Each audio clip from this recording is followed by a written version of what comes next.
അത് നിങ്ങൾക്ക് ഏറെ പരിചയമുള്ള അധ്യായവും വാക്യങ്ങളുമാണ്. 1-2 ആഴ്ചയ്ക്ക് മുമ്പ് കർത്താവായ യേശുക്രിസ്തു അത്തിമരത്തെ ശപിക്കുന്നത് നമ്മൾ ഒരുമിച്ച് ചിന്തിച്ചതാണ്. അത് 1-ാം ഭാഗം. ഇന്ന് നമ്മൾ ചിന്തിക്കാൻ പോകുന്നത് അതിൻ്റെ 2-ാം ഭാഗമാണ്. കഴിഞ്ഞ ദിവസം അതിനകത്തെ ഒരു പ്രത്യേക കാര്യം എൻ്റെ ഉള്ളത്തോട് ഇടപെടുന്നതായിട്ട് എനിക്ക് ബോധ്യമായത് നിങ്ങളുമായിട്ട് പങ്കുവെക്കുവാനാണ് ഞാൻ താല്പര്യപ്പെടുന്നത്. മർക്കോസിൻ്റെ സുവിശേഷം 11-ാം അധ്യായം 20 മുതൽ 26 വരെയുള്ള വാക്യങ്ങളാണ് ഞാൻ വായിക്കുവാൻ താല്പര്യപ്പെടുന്നത്. രാവിലെ അവർ കടന്നു പോരുമ്പോൾ അത്തിവൃക്ഷം വേരോടെ ഉണങ്ങിപ്പോയത് കണ്ടു. അപ്പോൾ പത്രോസിന് ഓർമ്മ വന്നു. റബി, നീ ശപിച്ച അത്തി ഉണങ്ങിപ്പോയല്ലോ എന്ന് അവനോട് പറഞ്ഞു. യേശു അവരോട് ഉത്തരം പറഞ്ഞത്, ദൈവത്തിൽ വിശ്വാസമുള്ളവരായിരിപ്പീൻ. ആരെങ്കിലും തൻ്റെ ഹൃദയത്തിൽ സംശയിക്കാതെ താൻ പറയുന്നത് സംഭവിക്കും എന്ന് വിശ്വസിച്ചും കൊണ്ട് ഈ മലയോട് നീ നീങ്ങി കടലിൽ ചാടിപ്പോക എന്ന് പറഞ്ഞാൽ അവൻ പറഞ്ഞതുപോലെ സംഭവിക്കും എന്ന് ഞാൻ സത്യമായിട്ട് നിങ്ങളോട് പറയുന്നു. അതുകൊണ്ട് നിങ്ങൾ പ്രാർത്ഥിക്കുമ്പോൾ യാചിക്കുന്നതൊക്കെയും ലഭിച്ചു എന്ന് വിശ്വസിപ്പീൻ. എന്നാൽ അത് നിങ്ങൾക്ക് ഉണ്ടാകും എന്ന് ഞാൻ നിങ്ങളോട് പറയുന്നു. നിങ്ങൾ പ്രാർത്ഥിപ്പാൻ നിൽക്കുമ്പോൾ സ്വർഗസ്ഥനായ നിങ്ങളുടെ പിതാവ് നിങ്ങളുടെ പിഴകളെയും ക്ഷമിക്കേണ്ടതിന് നിങ്ങൾക്ക് ആരോടെങ്കിലും വല്ലതുമുണ്ടെങ്കിൽ അവനോട് ക്ഷമിപ്പീൻ. നിങ്ങൾ ക്ഷമിക്കാഞ്ഞാലോ സ്വർഗസ്ഥനായ നിങ്ങളുടെ പിതാവ് നിങ്ങളുടെ പിഴകളെയും ക്ഷമിക്കയില്ല. ഈ വചനങ്ങൾക്കായി നമുക്ക് ദൈവത്തിന് സ്തോത്രം ചെയ്യാം. ദൈവത്തിൻ്റെ ആത്മാവ് ഈ വചനങ്ങളിലൂടെ നമ്മളോട് ഇടപെടട്ടെ എന്ന് ഞാൻ പ്രാർത്ഥിക്കുന്നു. ദൈവമക്കൾക്കറിയാം, മർക്കോസിൻ്റെ സുവിശേഷം 11 മുതൽ 16 വരെയുള്ള അധ്യായങ്ങൾ നമ്മുടെ വാഴ്ത്തപ്പെട്ട കർത്താവിൻ്റെ ഐഹിക ശുശ്രൂഷയുടെ അവസാന ഘട്ടം, അതായത് ലാസ്റ്റ് 1 വീക്കിൽ നടന്ന സംഭവങ്ങളാണ്. അതിൽ 11-ാമത്തെ അധ്യായത്തിലേക്ക് വരുമ്പോൾ അവിടെ 4-5 കൂട്ടം കാര്യങ്ങൾ നടന്നിട്ടുണ്ട്. അതും നിങ്ങൾക്കറിയാം. എന്നാൽ മുഖവരയിൽ നിങ്ങളുടെ ഹൃദയം ഒന്ന് റിഫ്രഷ്ഡ് ആകുവാനായി ഞാനത് വേഗത്തിൽ പറയാം. ആദ്യത്തെ 10 വാക്യങ്ങളിൽ കർത്താവ് ഏറ്റവും അവസാനമായി ക്രൂശിക്കപ്പെടുവാനായി യെരുശലേമിലേക്ക് വരികയാണ്. കർത്താവ് ഒരു കഴുതക്കുട്ടിയുടെ പുറത്ത് സഞ്ചരിച്ച് യെരുശലേമിലേക്ക് പ്രവേശിക്കുന്നു. പൊതുവെ അതിനെ ട്രയംഫൽ എൻട്രി ഓഫ് ജീസസ് എന്നാണ് പറയുന്നത്. 11-ാമത്തെ വാക്യം നമ്മൾ പ്രത്യേകം എടുത്ത് 1-ാം ഭാഗത്തിൽ ചിന്തിച്ചിരുന്നു. അതുകൊണ്ട് ഇന്ന് അത് ചിന്തിക്കാൻ ഞാൻ തുനിയുന്നില്ല. കർത്താവ് യെരുശലേമിലേക്ക് പ്രവേശിച്ചു കഴിഞ്ഞ് നേരെ ദേവാലയത്തിലാണ് ചെന്നത്.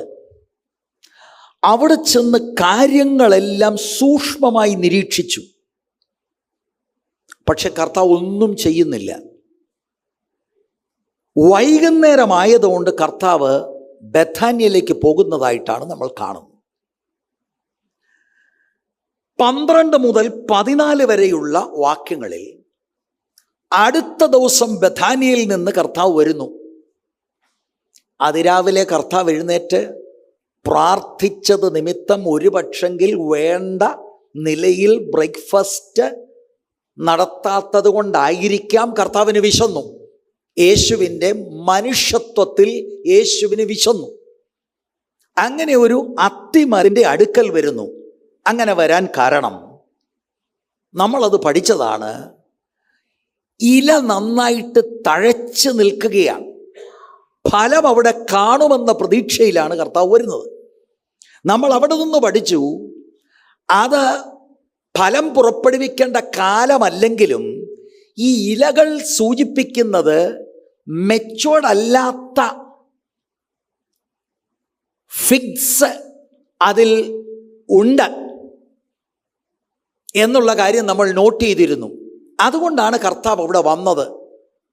പാലസ്റ്റൈനിൽ താമസിക്കുന്ന കർത്താവിന് കൃത്യമായിട്ടും അറിയാം ഫലമുണ്ട്, പക്ഷേ ഫലത്തിൻ്റെ കാലത്ത് അത് റൈപ്പായിട്ടുള്ള ഫ്രൂട്ടല്ല, എഡിബിളാണ്. എന്നാൽ ആ ഫ്രൂട്ട് റൈപ്പല്ല, എങ്കിലും അത് ഭക്ഷിക്കാൻ കഴിയുന്നതാണ്. പക്ഷെ അവിടെ വന്നപ്പോൾ ഇലകൾ കൊടുത്തതുപോലെയുള്ള ഒരു കാഴ്ചപ്പാടല്ല. ഇലകൾ കൊടുത്ത ഒരു കാഴ്ചപ്പാടെന്ന് പറയുന്നത് ഈ എഡിബിളാകുന്ന ഫ്രൂട്ട് ഉണ്ടെന്നാണ്. പക്ഷെ കർത്താവോട് ചെന്നപ്പോൾ മനസ്സിലായി ഫലമില്ല. ഇനി നിന്നിൽ മേലാൽ ഫലം ഉണ്ടാകാതിരിക്കട്ടെ എന്ന് കർത്താവ് ഒരു വാക്ക് പറഞ്ഞത് ശിഷ്യന്മാർ കേട്ടു. 15 മുതൽ 19 വരെ ഈ സംഭവം കഴിഞ്ഞ് കർത്താവ് ദേവാലയത്തിലേക്ക് പ്രവേശിക്കുകയാണ്. അവിടെ കർത്താവ് ദേവാലയത്തിൻ്റെ മേൽ ന്യായവിധി പ്രഖ്യാപിക്കുന്നു. എൻ്റെ ആലയം പ്രാർത്ഥനാലയം എന്ന് വിളിക്കപ്പെടും, നിങ്ങളതിനെ കള്ളന്മാരുടെ ഗുഹയാക്കി. പൊൻവാണിഭക്കാരുടെ മേശകൾ കർത്താവ് മറിച്ചിട്ടു, വിൽക്കുന്നവരെയും വാങ്ങുന്നവരെയും ഒക്കെ പുറത്താക്കുന്നു. അതിനുശേഷം 20 മുതൽ 26 വരെയുള്ള വാക്യം നമ്മൾ ഇപ്പോൾ വായിച്ചത്. ഈ ആലയത്തിൻ്റെ ശുദ്ധീകരണം കഴിഞ്ഞ് നിങ്ങൾ നോക്കിയ വേദഭാഗം അടുത്ത ദിവസം രാവിലെ, കാരണം 19-ാം വാക്യം പറയുന്നത് and when evening came Jesus and his disciples went out of the city. അപ്പോൾ അടുത്ത ദിവസം അത്തിയെ ശപിച്ച് കഴിഞ്ഞ നെക്സ്റ്റ് ഡേയിൽ അതുവഴി പിന്നെയും ദേവാലയത്തിലേക്ക് വരുന്ന സമയത്ത് ഈ ശാപമേറ്റ അത്തിവൃക്ഷം വേരോടെ ഉണങ്ങി നിൽക്കുന്നതായി നോട്ട് ചെയ്യും. അതാണ് നമ്മൾ ഇന്ന് തുടർന്ന് ചിന്തിക്കാൻ പോകുന്നത്. അതിനുശേഷം 27 മുതൽ 33 വരെയുള്ള വാക്യത്തിൽ ദേവാലയത്തെ ശുദ്ധീകരിച്ചത് നിമിത്തം, ശക്തമായി ഇടപെട്ടത് നിമിത്തം ദേവാലയ അധികാരികൾ യേശുവിൻ്റെ അധികാരത്തെ ചോദ്യം ചെയ്യുന്നു. ഇതാണ് 11-ാം അധ്യായത്തിലെ 5 പ്രധാനപ്പെട്ട വിഷയങ്ങൾ. അപ്പോൾ 12 മുതൽ 19 വരെയുള്ള വാക്യങ്ങൾ ദൈവമക്കളാകുന്ന നിങ്ങൾക്ക് അറിയാം. മാർക്കൻ സാൻഡ്വിച്ച്. എന്താണ് സാൻഡ്വിച്ച്? നമ്മളൊക്കെ സാൻഡ്വിച്ച് കഴിക്കുന്നവരാണ്. 2 സ്ലൈസ് ബ്രെഡ് എടുത്ത് അതിൽ ഒന്നിൻ്റെ ഉള്ളിലോ രണ്ടാമത്തേതിൻ്റെ ഉള്ളിലോ ഏതെങ്കിലും വസ്തുക്കൾ നമുക്ക് താല്പര്യമുള്ളത് തേച്ച് ഒരുമിച്ച് ചേർത്ത് വെച്ച് ഭക്ഷിക്കുന്നത് പോലെ 12 മുതൽ 14 വരെയുള്ള വാക്യങ്ങളിലെ അത്തിവൃക്ഷത്തെ ശപിക്കുന്നതും 20 മുതൽ 26 വരെ അത്തിവൃക്ഷത്തിൽ നിന്നുള്ള പാഠങ്ങൾ ശിഷ്യന്മാരെ പഠിപ്പിക്കുന്നതുമായിട്ടുള്ള വിഷയത്തിൻ്റെ ഇടയ്ക്ക് ദേവാലയത്തെ ശുദ്ധീകരിക്കുന്ന അനുഭവങ്ങൾ. ഇതൊരൊറ്റപ്പെട്ട സംഭവമല്ല. മർക്കോസിൻ്റെ എഴുത്ത് ശൈലിയിൽ ധാരാളം ഇടങ്ങളിൽ ഇത് രേഖപ്പെടുത്തിയിട്ടുണ്ട്. അപ്പം എന്താണ് ഇതിനകത്ത് നമ്മൾ ഉൾക്കൊണ്ടത്? ഈ അത്തിവൃക്ഷത്തെ ശപിക്കുന്നതും തുടർന്നുള്ള പാഠങ്ങളെല്ലാം ഇതിനിടയ്ക്ക് നടക്കുന്ന സംഭവവുമായി വളരെ ബന്ധമുണ്ട്.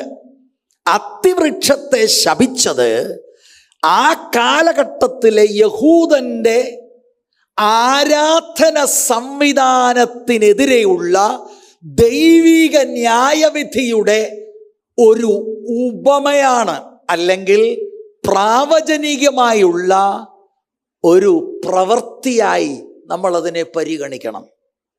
അപ്പം നമ്മൾ ഈ മാർക്കൻ സാൻഡ്വിച്ച് എന്നുള്ള വിഷയം നമ്മൾ ചിന്തിച്ചതായതുകൊണ്ട് ഞാൻ ആ ഭാഗത്ത് നിൽക്കുന്നില്ല. അവിടേക്കല്ല എനിക്ക് നിങ്ങളുടെ ശ്രദ്ധ ഇന്ന് പകൽ കൊണ്ടുപോകാനുള്ളത്. ഇതിനെ തുടർന്ന് 20 മുതൽ 26 വരെയുള്ള വേദഭാഗങ്ങളിൽ ശിഷ്യത്വ പാഠം കർത്താവ് പഠിപ്പിച്ചതാണ് 2ാം ഭാഗമായി ഇതിനകത്തു നിന്ന് നിങ്ങളുടെ മുൻപിൽ എനിക്ക് വയ്ക്കുവാൻ ഉള്ളത്. അപ്പോൾ അതിനോടുള്ള ബന്ധത്തിൽ ചില കാര്യങ്ങൾ കഴിഞ്ഞ പ്രാവശ്യം പറഞ്ഞത് നിങ്ങളുടെ ഓർമ്മയിൽ ഞാൻ കൊണ്ടുവരാം. എന്തിനാണ് ഇങ്ങനത്തെ ന്യായവിധി? ദേവാലയത്തിൽ കർത്താവ് ചെന്ന് നോക്കുമ്പോൾ ഈ ജാതികളുടെ കോർട്ടിൽ വലിയ കച്ചവടം നടക്കുകയാണ്. It's the court of the Gentiles. അവിടെ പ്രവേശിക്കാൻ ജാതീയ ആളുകൾക്ക് സ്വാതന്ത്ര്യമുണ്ട്, അതിനപ്പുറത്തോട്ട് പോകാൻ സ്വാതന്ത്ര്യമില്ല. അപ്പുറത്തോട്ടുള്ള പ്രവേശന കവാടത്തിലൂടെ ഒക്കെ പോയാൽ ആ ആളിനെ കൊല്ലും. അപ്പൊ ഇവിടെ വരെ വരാനുള്ള സ്വാതന്ത്ര്യമുണ്ട്. ഇവിടെയാണ് ദൈവം ആഗ്രഹിച്ചത് ഈ ജാതിക ആളുകൾ വന്ന് ജീവനുള്ള ദൈവത്തെക്കുറിച്ച് യഹൂദനിൽ നിന്ന് അവർ കേട്ട് ജീവനുള്ള ദൈവത്തെ അവർ പിൻപറ്റണം. പക്ഷെ ആ സ്ഥലത്തിപ്പോൾ ഭയങ്കര കച്ചവടം നടക്കുക. കച്ചവടം വേണ്ടി അല്ലയോ എന്ന് ചോദിച്ചാൽ ഒരർത്ഥത്തിൽ ആവശ്യമാണ്. ദൂരെ നിന്ന് വരുന്ന യാഗമർപ്പിക്കാൻ വരുന്ന യഹൂദന്മാർക്ക് സൗകര്യാർത്ഥം മൃഗങ്ങളെ പ്രൊവൈഡ് ചെയ്യുന്നതാണ് ഈ കച്ചവടം. അതൊരർത്ഥത്തിൽ ആവശ്യമാണ്. പക്ഷേ അത് ഈ കോർട്ടിനകത്ത്, ദേവാലയത്തിനകത്ത് ഇപ്പോൾ ആയതാണ് വിഷയമായിരിക്കുന്നത്. മാത്രവുമല്ല, ആ കച്ചവടത്തിൽ സാധാരണക്കാരായ നിഷ്കളങ്കതയോടെ ദൈവത്തെ ആരാധിക്കാൻ വന്ന ആളുകളെ ചൂഷണം ചെയ്യുന്ന അനുഭവങ്ങൾ അവിടെ യേശു കണ്ടു. അതുകൊണ്ടാണ് ആ സിസ്റ്റത്തെ ന്യായം വിധിക്കുന്നത്. ശരിക്കും നമ്മൾ ആ ഭാഗങ്ങളൊക്കെ പഠിച്ചതാണ്. ആരാധനയുടെയും പ്രാർത്ഥനയുടെയും ശബ്ദം ഉയരേണ്ട ഇടത്ത് ഇപ്പോൾ മൃഗങ്ങളുടെ ശബ്ദവും പ്രാവിൻ്റെ ശബ്ദവും ഒക്കെയാണ്. വ്യക്തിപരമായി നമ്മുടെ ജീവിതമാകുന്ന, നമ്മളാകുന്ന ആലയത്തെയും നമ്മുടെ കുടുംബം ദൈവസഭയാകുന്ന ആലയത്തെയും ഈ വചന വെളിച്ചത്തിൽ നമ്മൾ കാണണം. ആരാധനയും പ്രാർത്ഥനയും ഉയരേണ്ട നമ്മുടെ അകത്ത് ഈ കച്ചവടത്തിൻ്റെ ശബ്ദങ്ങൾ, അന്യ ശബ്ദങ്ങൾ ആണോ എന്നുള്ളത് അവരവർ ചെക്ക് ചെയ്യുക. ദൈവം ഇത് കാണുന്നു. 11-ാം വാക്യത്തിൽ കണ്ടേച്ച് അന്നൊന്നും ചെയ്യാതെ പോയി ചിലർ ധരിക്കുന്നത് ദൈവം എന്നിട്ടൊന്നും ചെയ്തില്ലല്ലോ എന്നതാണ്. പ്രിയരെ, 12 മുതലുള്ള വാക്യങ്ങളിൽ നമ്മൾ കാണുന്നത്, അല്ലെങ്കിൽ കൃത്യമായി പറഞ്ഞ 15 മുതലുള്ള വാക്യങ്ങളിൽ ദേവാലയത്തിൽ പിന്നീട് വന്ന് കർത്താവ് ന്യായവിധി പ്രഖ്യാപിച്ചു എന്നതുപോലെ മാനസാന്തരത്തിന് അവസരം കിട്ടുമ്പോൾ ദൈവവചനപ്രകാരം നമ്മളെ വ്യക്തിപരമായും ദൈവസഭയും ശുദ്ധീകരണത്തിന് നാം ഏൽപ്പിക്കുന്നില്ല എങ്കിൽ, നമ്മളെ തന്നെ താഴ്ത്തുന്നില്ല എങ്കിൽ, ദൈവം ഇതൊക്കെ കാണുന്നു, അടിക്കയില്ല എന്ന് ചിന്തിക്കരുത്. അടിക്കും. ഇതൊരു വലിയ മുന്നറിയിപ്പായിട്ട് നമ്മൾ മനസ്സിലാക്കണം. ശരിക്കും വിശുദ്ധ കോപത്താൽ കർത്താവ് നിറഞ്ഞാണ് ഇവരെയൊക്കെ, ഈ കച്ചവടക്കാരെ പുറത്താക്കുന്നതായിട്ട് നമ്മൾ കാണുവാൻ കഴിയുന്നത്. അന്നാവിൻ്റെ ബസാർ എന്നാണ് ആ ജെന്റൈൽ കോർട്ടിനെ അറിഞ്ഞത്. അവിടെയാണ് യേശു ചെന്ന് കംപ്ലീറ്റ് ആയിട്ട് അവിടെ വലിയ നിലയിൽ ഖേയോസ് സൃഷ്ടിച്ചു. അവരെല്ലാം ഭ്രമിച്ചു പോയി. ഞാൻ നിങ്ങളോട് കഴിഞ്ഞ പ്രാവശ്യം ഈ കാര്യങ്ങൾ ചിന്തിച്ചപ്പോൾ പറഞ്ഞതാണ്, എനിക്ക് അത്ഭുതമാണ്, ഒരാളെ ചിമുങ്ങിയില്ല. ആ ദൈവിക അധികാരത്തിലാണ് കർത്താവ് അത് ചെയ്യുന്നത്. ഈ കറപ്റ്റായിട്ടുള്ള അന്നത്തെ മതത്തിൻ്റെ സിസ്റ്റത്തിൻ്റെ മേൽ അന്ന് തുടങ്ങി വെച്ച ഈ ന്യായവിധി വെള്ളിയാഴ്ച ആയപ്പോഴത്തേക്കും ദൈവം അവിടുത്തെ ദേവാലയത്തിൻ്റെ തിരശീല മുകൾ തൊട്ട് താഴെ വരെ വലിച്ചു കീറി. Price the Lord. അതിനുശേഷം 40 വർഷം കഴിഞ്ഞ് AD 70 മർക്കോസ് 13:2 എഴുതിയിട്ടുണ്ട്, കല്ല് കല്ലിന്മേൽ ശേഷിക്കാതെ വണ്ണം ഈ വലിയ സൗധം തരിപ്പണമായി. യഹൂദന്മാരുടെ അഭിമാന വിഷയമായിരുന്നു ഹേരോദാവിൻ്റെ ഈ ദേവാലയം. അവരെപ്പോഴും കരുതിയിരുന്നത് ദേവാലയം ഞങ്ങൾക്കുണ്ട്, അതുകൊണ്ട് ഞങ്ങൾക്കൊന്നും സംഭവിക്കത്തില്ല. അവർ പുറത്തെ ദേവാലയത്തിൻ്റെ ഭംഗിയിലാണ് അവര് അന്യോന്യം പ്രശംസിച്ചത്. എന്നാൽ ദൈവത്തിൻ്റെ പുത്രൻ മലാക്കി പ്രവചനത്തിൽ എഴുതിയിരിക്കുന്നത് പോലെ ദൈവം ദേവാലയത്തിൽ ഒരു ദിവസം വന്നു. പെട്ടെന്ന് അവൻ വന്നു. അവിടുന്ന് കണ്ടത് അവിടുത്തേക്ക് ഇഷ്ടപ്പെട്ടില്ല. അവരഭിമാനിച്ച ഈ സൗധത്തിൻ്റെ മേൽ ന്യായവിധി പ്രഖ്യാപിച്ചത് AD 70 അത് സംഭവിക്കുന്നതായി ചരിത്രം വിളിച്ചറിയിക്കുന്നു. ഇത് അവരുടെ മേലുള്ള വലിയ ന്യായവിധിയാണ്. 20 മുതൽ 26 വരെയുള്ള വാക്യങ്ങളാണ് നമ്മുടെ ഇപ്പോഴത്തെ ടെക്സ്റ്റ്. അത് മുഴുവനും പ്രാർത്ഥനയെക്കുറിച്ചാണ്. അവിടേക്കാണ് എനിക്ക് ഇന്ന് പകൽ നിങ്ങളുടെ ശ്രദ്ധ കൊണ്ടുവരാനുള്ളത്. The power of prayer. അത് ഈ അത്തിമരത്തിൻ്റെ ഈ വിഷയത്തോടുള്ള ബന്ധത്തിൽ കണക്റ്റായി കിടക്കുകയാണ്. നമുക്ക് അതിശയം തോന്നും. മർക്കോസിന്റെ സുവിശേഷം 8-ാം അധ്യായം മുതൽ നമ്മൾ കണ്ടുവരുന്ന ഒരു കാര്യമുണ്ട്. യേശു യെരുശലേമിലേക്ക് യാത്ര ചെയ്യുന്നു. 11-ാം അധ്യായത്തിൽ യേശു യെരുശലേമിൽ പ്രവേശിച്ചു. ഇവിടെ മുഴുവനും ശിഷ്യത്വ പാഠം നടക്കുന്നുണ്ട്. ഇവിടെ യേശുവിന് പ്രാർത്ഥനയെക്കുറിച്ചുള്ള ഗൗരവമേറിയ കാര്യങ്ങളാണ് ശിഷ്യന്മാരെ ഏറ്റവും അവസാനം പഠിപ്പിക്കാനുള്ളത്. പക്ഷെ ഈ അത്തിവൃക്ഷത്തെ ശപിച്ചതിനോടുള്ള ബന്ധത്തിൽ ഇവിടെ കൊണ്ടെന്തോ പ്രാർത്ഥനയുടെ കാര്യം പഠിപ്പിക്കാൻ, അത് വളരെ ഗൗരവമായി നമ്മൾ ചിന്തിക്കണം. ശരിക്കും അതിനകത്ത് ഒരു വലിയ അർത്ഥമുണ്ട്.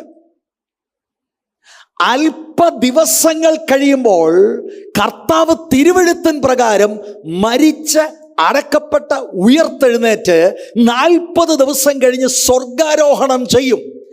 ഇന്ന് അവർ യേശുവിനെ കാണുന്നത് പോലെ പിന്നെ അവർ കാണുകയില്ല. ആ സമയത്ത് അവർ പ്രാർത്ഥനയിലാണ് ടോട്ടലായി ദൈവത്തിൽ ഡിപ്പെൻഡൻ്റായി നിൽക്കേണ്ടത്. നേരത്തെ തന്നെ കർത്താവ് കൊണ്ട് നടക്കുമ്പോൾ പ്രാർത്ഥനയെക്കുറിച്ച് ധാരാളം കാര്യങ്ങൾ ശിഷ്യന്മാരോട് പറഞ്ഞിട്ടുണ്ടോ, പഠിപ്പിച്ചിട്ടുണ്ടോ? അവർ തന്നെ ചോദിച്ചു, പ്രാർത്ഥിക്കാൻ ഞങ്ങളെ പഠിപ്പിക്കണമേ. മത്തായിയുടെ സുവിശേഷം 6:9 മുതൽ 13 വരെ കർത്താവ് അവരെ പഠിപ്പിച്ചു. പക്ഷേ പ്രാർത്ഥനയുടെ വലിയ സീരിയസ്നെസ് ഒരു പക്ഷെങ്കിൽ അവർക്ക് വേണ്ട നിലയിൽ അറിയാതെ ഇരിക്കുന്നു എന്ന് ഞാൻ ചിന്തിക്കുന്നത്, അവരുടെ കൂടെ ഇപ്പോൾ യേശു ഉണ്ട്, എന്തെങ്കിലും ഉണ്ടെങ്കിൽ അങ്ങ് പറഞ്ഞാൽ മതി. അവർക്ക് വേണ്ടിയ കരുതൽ, അവർക്ക് വേണ്ടിയ ടീച്ചിങ്സ്, അവർക്ക് വേണ്ടിയ എല്ലാ കാര്യങ്ങളും യേശു കൈയെത്തുന്ന ദൂരത്തുണ്ട്. പ്രാർത്ഥനയുടെ ഗൗരവം ഇന്ന് നമ്മൾ അഭിമുഖീകരിക്കുന്ന പോലെ അവർക്ക് ചിലപ്പോൾ അറിയില്ല. നമ്മളെ സംബന്ധിച്ചോളം we cannot see Jesus with our naked eyes. അതുകൊണ്ട് നമുക്ക് പ്രേയറിൽ ഡിപ്പെൻഡ് ചെയ്തേ നോക്കൂ. We have to pray. മറ്റത് ജീസസ് കൂടെ ഉണ്ട്. You just go and say, Jesus, this is the thing and this is the problem or whatever. കാര്യം നിങ്ങൾക്ക് മനസ്സിലായി എന്ന് ഞാൻ ധരിക്കട്ടെ. അതുകൊണ്ട് ഏറ്റവും അവസാനത്തെ നിമിഷം പ്രാർത്ഥനയ്ക്ക് സാധിക്കാൻ കഴിയുന്ന കാര്യങ്ങളെക്കുറിച്ച് വളരെ ആഴത്തിൽ 20 മുതൽ 26 വരെയുള്ള വാക്യങ്ങളിൽ കർത്താവ് പഠിപ്പിക്കുകയാണ്. They have to pray. They need to pray. തുടർന്ന് കർത്താവ് അക്ഷരികമായി കൂടെയില്ലാതിരിക്കുമ്പോഴും അവരെ ഏൽപ്പിച്ച ആത്മീക ശുശ്രൂഷയ്ക്ക് പ്രാർത്ഥന ഒഴിച്ചുകൂടാൻ കഴിയാത്ത പ്രധാനപ്പെട്ട ഘടകമാണെന്ന് അവർക്ക് ബോധ്യമാകേണ്ടതിന് ഒരു പ്രാവശ്യം കൂടെ പ്രാർത്ഥനയെക്കുറിച്ച് അവരെ പഠിപ്പിക്കുകയാണ്. ഇത് ഇവിടെയുള്ള ദൈവസഭ തിരിച്ചറിയണം. ഞാൻ അല്പം കൂടെ കഴിയുമ്പോൾ നിങ്ങളെ പറഞ്ഞ് മനസ്സിലാക്കാം. നമ്മുടെ സകല ശുഷ്കിച്ച അവസ്ഥയ്ക്കും കാരണം we are not praying as we ought to pray. രാവിലെയും വൈകിട്ടും നടക്കുന്ന ഇന്റർസെസറിയുടെ കാര്യമല്ല ഞാൻ ഈ പറയുന്നത്. അതൊക്കെ ഞാൻ ഒത്തിരി കാര്യങ്ങൾ പറഞ്ഞു. ഐ ഡോണ്ട് നോ എങ്ങനെയാണ് ആളുകൾ അതൊക്കെ ഉൾക്കൊള്ളുന്നതെന്ന്. കൂട്ടുമായിട്ട് വൈകിട്ട് ഭാര്യയും ഭർത്താവും കിട്ടുന്ന കുടുംബ പ്രാർത്ഥനയാന്ന് പറയുന്ന ആ ശുഷ്കിച്ച അനുഭവമല്ല. പ്രാർത്ഥനയിലെ സാധ്യതകൾ ദൈവമക്കൾക്ക് ഈ വചനത്തിലൂടെ ഒന്ന് ബോധ്യമായാൽ ഇത് കാലഘട്ടത്തെ തന്നെ മാറ്റിമറിക്കുന്ന അത്രമാത്രം വിലയേറിയ പാഠമാണ്. ദൈവത്തിൻ്റെ ശക്തിയുടെ വ്യാപാരം പ്രാർത്ഥനയുടെ ഫലമായിട്ടാണെന്നാണ് ജീസസ് ഇവിടെ ആത്യന്തികമായി പഠിപ്പിക്കുന്നത്. Price the Lord. ഈ സഭയുടെ ഛായ പ്രാർത്ഥനയ്ക്ക് മാറ്റാൻ കഴിയും. ഈ ദേശത്ത് നിന്ന് പാരമ്പര്യത്തിൻ്റെ ആ ബന്ധനത്തിലായിരിക്കുന്നതിനെ വിടുവിക്കാൻ ദൈവത്തിന് കഴിയും. അത് സഭയുടെ പ്രാർത്ഥനയുടെ മറുപടിയായിട്ടാണ്. പ്രാർത്ഥിച്ചില്ലെങ്കിൽ ആരും വരില്ല. പ്രാർത്ഥനയ്ക്ക് കാലഘട്ടത്തിൽ നിർണായകമായ ആത്മീക മാറ്റം കൊണ്ടുവരാൻ കഴിയും. അത് ഞാൻ പറയുമ്പോൾ ഇത് നിങ്ങളുടെ വ്യക്തിപരമായ ജീവിതത്തിൽ അപ്ലൈ ചെയ്യണം, കുടുംബത്തിൽ അപ്ലൈ ചെയ്യണം. നിങ്ങളുടെ കുടുംബം എന്ത് വിഷയത്തിൽ വരിഞ്ഞ് മുറുക്കപ്പെട്ടിരിക്കുകയാണെങ്കിലും അതിനെ മാറ്റുവാൻ ദൈവമക്കൾ ദൈവത്തിൽ ആശ്രയിച്ച് പ്രാർത്ഥിച്ചാൽ ദൈവത്തിനത് പരിഹരിക്കാൻ കഴിയും. മനുഷ്യർക്ക് പരിഹരിക്കാൻ കഴിയാത്തത് ദൈവത്തിന് പരിഹരിക്കാൻ കഴിയും. Price the Lord.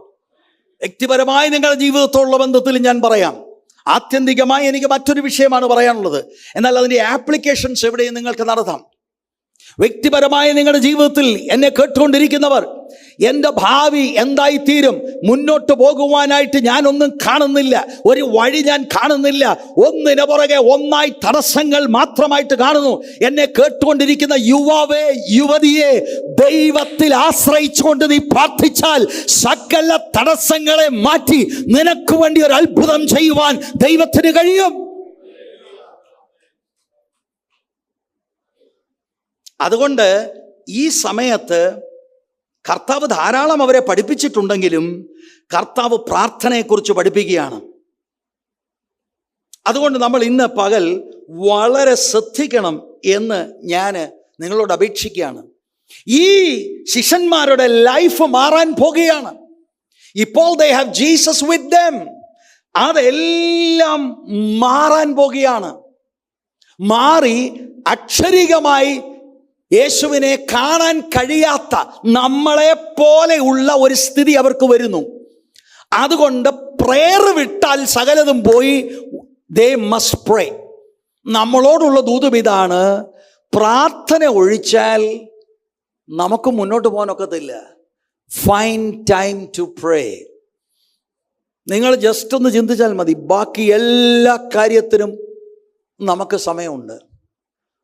ഒരു കാര്യത്തിനേ ഉള്ളൂ സമയമില്ലാത്തത്, ഇറ്റ് ഈസ് ടു പ്രേ. അവിടാണ് പവർ ഇരിക്കുന്നത്, ഇൻ പ്രേയർ. പ്രാർത്ഥനയുടെ ഫലമായിട്ടാണ് ദൈവശക്തി വിഷയങ്ങളുടെ മേൽ വ്യാപരിക്കുന്നത്. അതുകൊണ്ട് എൻ്റെ പ്രിയ സഹോദരി സഹോദരന്മാരെ, ദൈവം നമ്മെ ഈ വചനത്താൽ പ്രാർത്ഥനാ മുറിയിലേക്ക് വിളിക്കുന്നു. ഈ ചർച്ച് പ്രാർത്ഥിക്കുന്ന സഭയായി മാറണം.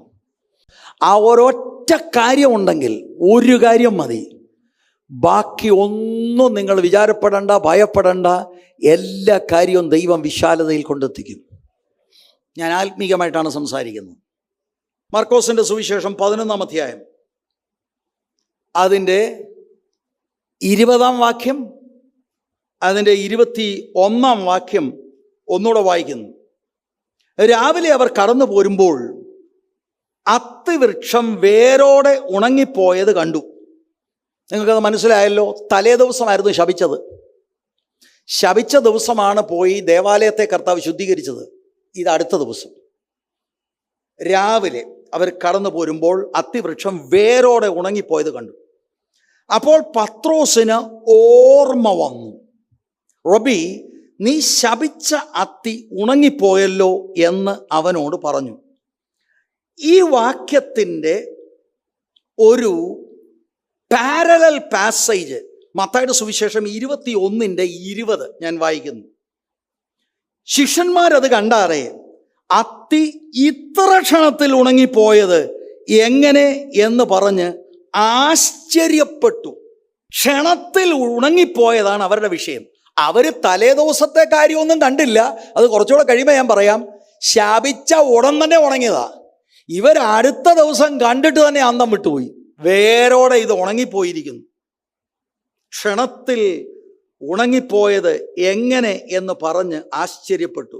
അപ്പൊ ഇതും പ്രാർത്ഥനയുമായിട്ട് എങ്ങനെയാ കണക്റ്റ് ആകുന്നത്? പിന്നീട് ഞാനത് വ്യക്തമായി മനസ്സിലാക്കാമെങ്കിലും ഇവിടുത്തെ ആശയം പത്രോസിനും കൂട്ടർക്കും അറിയേണ്ടത്, ഇതെങ്ങനെയാ സംഭവിച്ചത്? നമ്മളെല്ലാം കണ്ടതാണ്, ഇനിയും ഫലം ഉണ്ടാകരുതെന്ന് പറഞ്ഞു, വേറെ കൂടെ അങ്ങ് ഉണങ്ങിപ്പോയി. അവർ റെക്കഗ്നൈസ് ചെയ്തു, ദിസ് ഈസ് പവർ, ഇത് ദൈവശക്തിയുടെ പ്രദർശനമാണ് എന്നത് അവർക്ക് ബോധ്യമായി. ഇതെങ്ങനെയാ നടന്നത്? നമുക്ക് അറിയാം, കർത്താവ് അനേക അത്ഭുതങ്ങൾ ചെയ്തിട്ടുണ്ട്. അതെല്ലാം ആളുകളെ വിടുവിക്കുന്ന അത്ഭുതങ്ങൾ, കൺസ്ട്രക്റ്റീവായിട്ടുള്ള മിറക്കിൾസ്. ഈ ഒരൊറ്റ അത്ഭുതമേ ഉള്ളൂ ഡിസ്ട്രക്റ്റീവ് അത്ഭുതം. ഇത് വേദപണ്ഡിതന്മാരെ അതുകൊണ്ട് വളരെ ചിന്താക്കുഴപ്പത്തിലാക്കിയിട്ടുണ്ട്. അവർ പറയുന്നു, എടാ ഫലമില്ലാഞ്ഞ സമയത്ത് ചെന്ന് അത് പെട്ടെന്നുണ്ടായ ആ കോപം നിമിത്തമല്ലയോ, അല്ലാതെ ആ സാധുവായ ആ ഫിഗ് ട്രീ അതെന്തോ ചെയ്യണം? അവർക്ക് ഈ മാർക്കൻ സാൻഡ്വിച്ച് ചിന്തിക്കാത്തത് കൊണ്ടാണ്. ഇത് പ്രാവചനികമായ പ്രവൃത്തിയാണ്. ദേവാലയത്തെയും അന്നത്തെ ആരാധന സംവിധാനത്തോടുള്ള ബന്ധത്തിലുള്ള ഒരു ദൂതാണിത്. എങ്ങനെയാണ് ഇങ്ങനെ ഇത് ഉണങ്ങിപ്പോയത്? ക്ഷണത്തിൽ ഉണങ്ങിപ്പോയി. നിങ്ങൾ നോക്കിക്കേ, ഈ മത്തായി 21:19 അടുക്ക ചെന്നു അതിൽ ഇലയില്ലാതെ ഒന്നും കാണായികയാൽ ഇനി നിന്നിൽ ഒരു നാളും ഫലം ഉണ്ടാകാതെ പോകട്ടെ എന്ന് അതിനോട് പറഞ്ഞു. ക്ഷണത്തിൽ അത്തി ഉണങ്ങിപ്പോയി എന്ന് പറഞ്ഞാൽ സെക്കൻഡിൽ അത്തി ഉണങ്ങിപ്പോയി. പക്ഷെ ഇവരിത് കാണുന്നത് അടുത്ത ദിവസം ആണ് എന്ന് മാത്രം. എന്നിട്ട് തന്നെ അവര് അമേസ്ഡ് ആയിപ്പോയി. രാവിലെ അവർ കടന്നു പോകുമ്പോൾ അത്തിവൃക്ഷം വേരോടെ ഉണങ്ങിപ്പോയത് കണ്ടു. അപ്പോൾ പത്രോസിന് ഓർമ്മ വന്നു, റബി, നീ ശപിച്ച അത്തി ഉണങ്ങിപ്പോയല്ലോ എന്ന് അവനോട് പറഞ്ഞു. അതിന് 22 മുതൽ 26 വരെയുള്ള വാക്യങ്ങളിൽ കർത്താവ് വിശ്വാസത്തെക്കുറിച്ചും പ്രാർത്ഥനയെക്കുറിച്ചും ക്ഷമയെക്കുറിച്ചും ഒക്കെ ഉള്ള ഒരു സ്റ്റഡി അവിടെ എടുക്കുകയാണ്. യേശു അവരോട് ഉത്തരം പറഞ്ഞത്, ദൈവത്തിൽ വിശ്വാസമുള്ളവരായിരിപ്പീൻ. ഞാൻ അവിടേക്ക് വരാം. മത്തായി 21:21 നിങ്ങളൊന്ന് ശ്രദ്ധിക്കണം. അതിന് യേശു, നിങ്ങൾ സംശയിക്കാതെ വിശ്വാസമുള്ളവരായാൽ ഈ അത്തിയോട് ചെയ്തത് നിങ്ങളും ചെയ്യും. ഇനി ശ്രദ്ധിക്കണം എന്നെ. പത്രോസിനും കൂട്ടർക്കും, അയ്യോ ഇത്ര വലിയ ദൈവശക്തി, ഇതെങ്ങനെയാ ഇത് ഉണങ്ങിയത്? കർത്താവ് പറയാണ്, നിങ്ങൾ പ്രാർത്ഥിച്ചാൽ, നിങ്ങൾ പറഞ്ഞാൽ ഇത് നിങ്ങളുടെ ശുശ്രൂഷയിലും സംഭവിക്കും. അവിടെയാണ് പ്രയറിൻ്റെ connection. You can do this, the church can do this. ഒരു കാര്യം ദൈവമക്കൾ മനസ്സിലാക്കണം. മർക്കോസിന്റെ സുവിശേഷം 6-ാം അധ്യായത്തിലേക്ക് വരുമ്പോൾ ഇവർ അല്പസ്വല്പമൊക്കെ ദൈവകൃപയെ അനുഭവിച്ചവരാണ്. 6-ാം അധ്യായത്തിൻ്റെ 7-ാമത്തെ വാക്യം മുതൽ കർത്താവ് ഇവരെ ഈരണ്ടീരണ്ടായി അധികാരത്തോടെയും ശക്തിയോടെയും അയച്ചു. ഇവർ ഭൂതങ്ങളെ പുറത്താക്കി. ഇവർ രോഗികളുടെ മേൽ എണ്ണ പൂശി പ്രാർത്ഥിച്ചവർക്ക് സൗഖ്യമുണ്ടായി. എന്നാൽ 9-ാമത്തെ അധ്യായത്തിലേക്ക് വരുമ്പോൾ 14 മുതലുള്ള വാക്യങ്ങളിൽ മറുരൂപ മലയിൽ നിന്ന് കർത്താവും 3 ശിഷ്യന്മാരുമായിട്ട് താഴ്വരയിലേക്ക് വരുമ്പോൾ താഴ്വരയിൽ ഒരു പ്രശ്നം നടക്കുകയാണ്. ഒരു പിതാവ് ഭൂതഗ്രസ്തനായ തൻ്റെ മകനെ ബാക്കി 9 പേരുടെ അടുക്കൽ കൊണ്ടുവന്നിട്ട് അവർക്ക് ഒന്നും ചെയ്യുവാൻ കഴിഞ്ഞില്ല. They did not have power. ഇവർ സ്വകാര്യമായി വന്ന് 28-ാം വാക്യത്തിൽ കർത്താവിനോട് ചോദിക്കുന്നു, ഞങ്ങളെ കൊണ്ട് എന്താ ഈ ഭൂതത്തെ പുറത്താക്കാൻ കഴിയാതെ ഇരിക്കുന്നത്? കർത്താവ് പറഞ്ഞ മറുപടി, this kind can come out only through prayer. ചില റെൻഡറിങ്ങിൽ പ്രയർ ആൻഡ് ഫാസ്റ്റിംഗ്. അവരെ അയച്ചത് വിത്ത് പവർ ആൻഡ് അതോറിറ്റിയാണ്. പക്ഷേ കർത്താവ് അവരിൽ നിന്ന് മാറി മറുരൂപ മലയിലേക്ക് പോയ സമയത്ത് താഴ്വരയിൽ പ്രാർത്ഥന കുറഞ്ഞതുകൊണ്ടാകാം they have no power to handle situation. ഇപ്പോൾ കർത്താവ് അവരെ ലാസ്റ്റിൽ പഠിപ്പിക്കുകയാണ്. കർത്താവ് അവരിൽ നിന്ന് സ്വർഗാരോഹണം ചെയ്യുന്നതിന് മുമ്പ് പറഞ്ഞ് മനസ്സിലാക്കുകയാണ്, ഞാൻ ഈ ചെയ്ത ഡെമോൺസ്ട്രേഷൻ കണ്ടോ? നിങ്ങൾ ആശ്ചര്യപ്പെടുന്നല്ലേ? ഇതുപോലത്തെ ദൈവശക്തി നിങ്ങളുടെ ശുശ്രൂഷയിലും വ്യാപരിക്കാൻ തക്കവണ്ണം ഇടയായിത്തീരും. ഇഫ് യു പ്രേ, ദൈവത്തിൽ വിശ്വസിച്ചുകൊണ്ട് പ്രാഗൽഭ്യമുള്ള ഹൃദയത്തോടെ പ്രാർത്ഥിച്ചാൽ നിങ്ങളുടെ ശുശ്രൂഷയിലും ദൈവശക്തിയുടെ പ്രദർശനങ്ങൾ നടക്കും. എന്തുകൊണ്ടാണ് ദൈവസഭകളിൽ ദൈവശക്തി വ്യാപരിക്കാത്തത്? സിമ്പിളാണ്. We are not praying. എന്ത് ചെയ്യണം? Return to your knees. ഉണർവ് അവിടെയാണ് സംഭവിക്കുന്നത്. ദൈവത്തിന് നമ്മളെ ഓരോരുത്തരെയും ഉപയോഗിക്കണം. കടപ്പുറയിലും പത്തനംതിട്ട ജില്ലയിൽ തിരുവല്ലയിൽ ഇവിടെ എല്ലാം ദൈവം നമ്മളെ അയക്കുന്നിടത്ത് ദൈവത്തിന് നമ്മളെ ഉപയോഗിക്കണം. So what do we do? Pray. പ്രാർത്ഥിച്ചാൽ ഇതേ ഡിവൈൻ സൂപ്പർ നാച്ചുറൽ പവർ ശിഷ്യന്മാർക്ക് വേണ്ടി റിലീസാകും. അവർക്ക് വേണ്ടി മാത്രമല്ല, അവരുടെ വചനത്താൽ വിശ്വസിച്ച നമ്മൾക്കും അത് ആപ്ലിക്കബിൾ ആണ്. ഇന്ന് പകൽ എന്നെ കേട്ടുകൊണ്ടിരിക്കുമ്പോൾ നിങ്ങൾക്കൊന്ന് സമ്മതിക്കാൻ കഴിയുമോ? അതെൻ്റെ പ്രാർത്ഥനാക്കുറവാണെന്ന്. അതെൻ്റെ കുടുംബത്തിലെ പ്രാർത്ഥനാക്കുറവാണ്. വ്യക്തിപരമായി എൻ്റെ പ്രാർത്ഥനാക്കുറവാണ്. ദൈവസഭയുടെ പ്രാർത്ഥനാക്കുറവ് നിമിത്തമാണ് പല കാര്യങ്ങളും സോൾവ് ആകാത്തത് എന്ന യാഥാർത്ഥ്യം പരിശുദ്ധാത്മാവ് ആരുടെയെങ്കിലും ഹൃദയത്തിനകത്ത് ഒന്ന് ഉറപ്പിച്ചാൽ, ഒരു വെളിപ്പാട് തന്നാൽ, നിങ്ങളുടെയും ചർച്ചിൻ്റെയും സകല ശുശ്രൂഷകൾക്കും ഭയങ്കരമായ മാറ്റമുണ്ടാകും. ഇപ്പൊ ഇവിടെ നിങ്ങളൊരു കാര്യം മനസ്സിലാക്കുക. ഈ അത്തിമരത്തെ ശപിക്കുന്നത് കാലഘട്ടത്തിലെ ആത്മീക സംവിധാനത്തിൻ്റെ മേലുള്ള ന്യായവിധിയാണ്. ദേവാലയത്തിൽ കയറി കർത്താവ് പറഞ്ഞത്.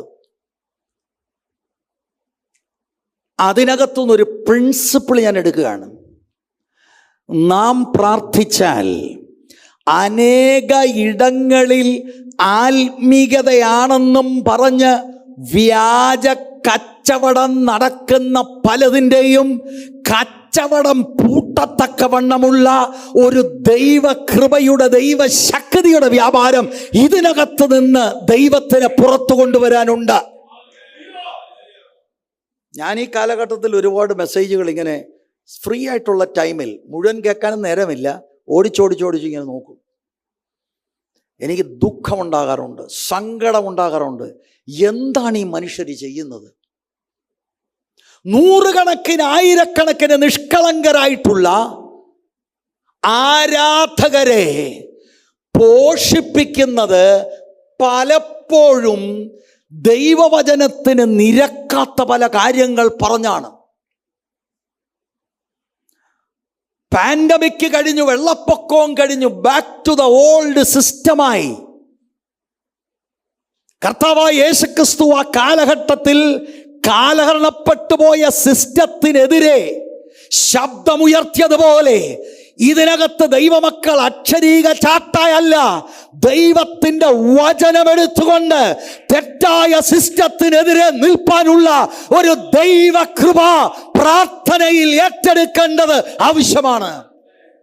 ഇതിനകത്തിരിക്കുന്ന സ്ത്രീകളെയും പുരുഷന്മാരെയും യൗവനക്കാർത്തികളെയും യൗവനക്കാരെയും ദൈവത്തിന് ഉപയോഗിക്കാൻ മനസ്സുണ്ട്. കാലഘട്ടത്തിലുള്ള ഫോൾസ് സിസ്റ്റത്തോട് ചേർന്ന് പോകുന്നതല്ല ആത്മീയത. സത്യത്തിലേക്കൊരു മടങ്ങിവരവുണ്ടാകണം. ദൈവശക്തിയുടെ വ്യാപാരം ദൈവവചന ശുശ്രൂഷയിൽ വെളിപ്പെട്ട് വരേണ്ടതിന് ഇതിനകത്ത് മുഴങ്കാലുകളിലേക്ക് വാ. അതിന് സമയം കണ്ടെത്ത്.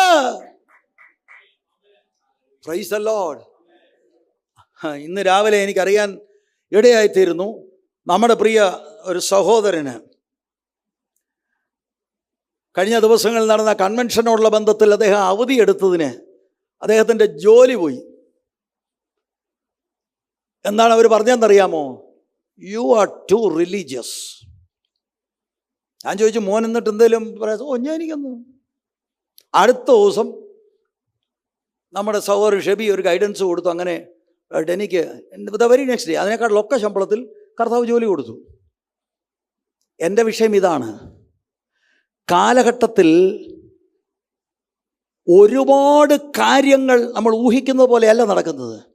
അതിൻ്റെ നടുവിൽ ചെറുപ്പക്കാര് ജോലി പോയാൽ ജോലി പോകട്ടെ, ദൈവത്തിൻ്റെ വക്താവായി നിൽക്കുവാൻ പ്രാർത്ഥിച്ച് ദൈവകൃപ ഏറ്റെടുക്കണം.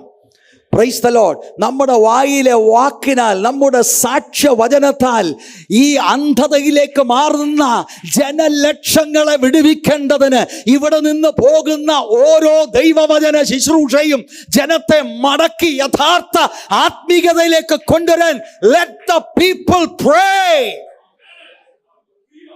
പ്രാർത്ഥിക്കാതെ ഈ കൃപ വരത്തില്ല. ഇവിടെ ഇരിക്കുന്ന മറ്റു ചിലരോട് പറയാം, അങ്ങനെയുള്ള യൗവനക്കാർ ഉള്ളതോർത്ത് ഞാൻ ദൈവത്തിന് സ്തോത്രം ചെയ്യുന്നു. ഏത് യോഗവും കട്ട് ചെയ്ത് ജോലിക്ക് പോകുന്നവരോട് ഇത് കേൾക്കുക. ഒരു ജോലി പോയി, അദ്ദേഹത്തിന് ഓക്കെ, കർത്താവിന് വേണ്ടി അത് പോയത്. കയ്യിലിരിപ്പ് നിമിത്തം പോയതല്ല, കർത്താവിന് വേണ്ടി പോയത്. Praise the Lord. ഹല്ലേലൂയ. സഭയായി റിട്ടേൺ, അല്ലെങ്കിൽ നമുക്ക് കുറെ കാര്യം പറയാം, ചലനം നടക്കത്തില്ല. If you want to see the power of God in operation, ദൈവജനം പ്രാർത്ഥനയിലേക്ക് മടങ്ങി വരണം. എൻ്റെ ആഗ്രഹം, എൻ്റെ പ്രാർത്ഥന, ഈ ദൈവവചന ശുശ്രൂഷയിൽ നമ്മുടെ അകത്ത് ദൈവത്തിൻ്റെ ആത്മാവ് പ്രാർത്ഥിക്കാനുള്ള ഒരു ആഹ്വാനം തരികയും അതിനുള്ള പ്രത്യേക നിയോഗങ്ങൾ ചിലരുടെ മേൽ വെളിപ്പെടുവാനായി ഞാൻ പ്രാർത്ഥിക്കുകയാണ്. സഹോദരിമാരാകട്ടെ, സഹോദരന്മാരാകട്ടെ, യൗവനക്കാരാകട്ടെ, ബ്രേക്ക്ഫാസ്റ്റ് കഴിച്ചില്ലെങ്കിൽ ഐ വിൽ പ്രേ, ലഞ്ച് കഴിച്ചില്ലെങ്കിൽ I will pray, I must പ്രേ.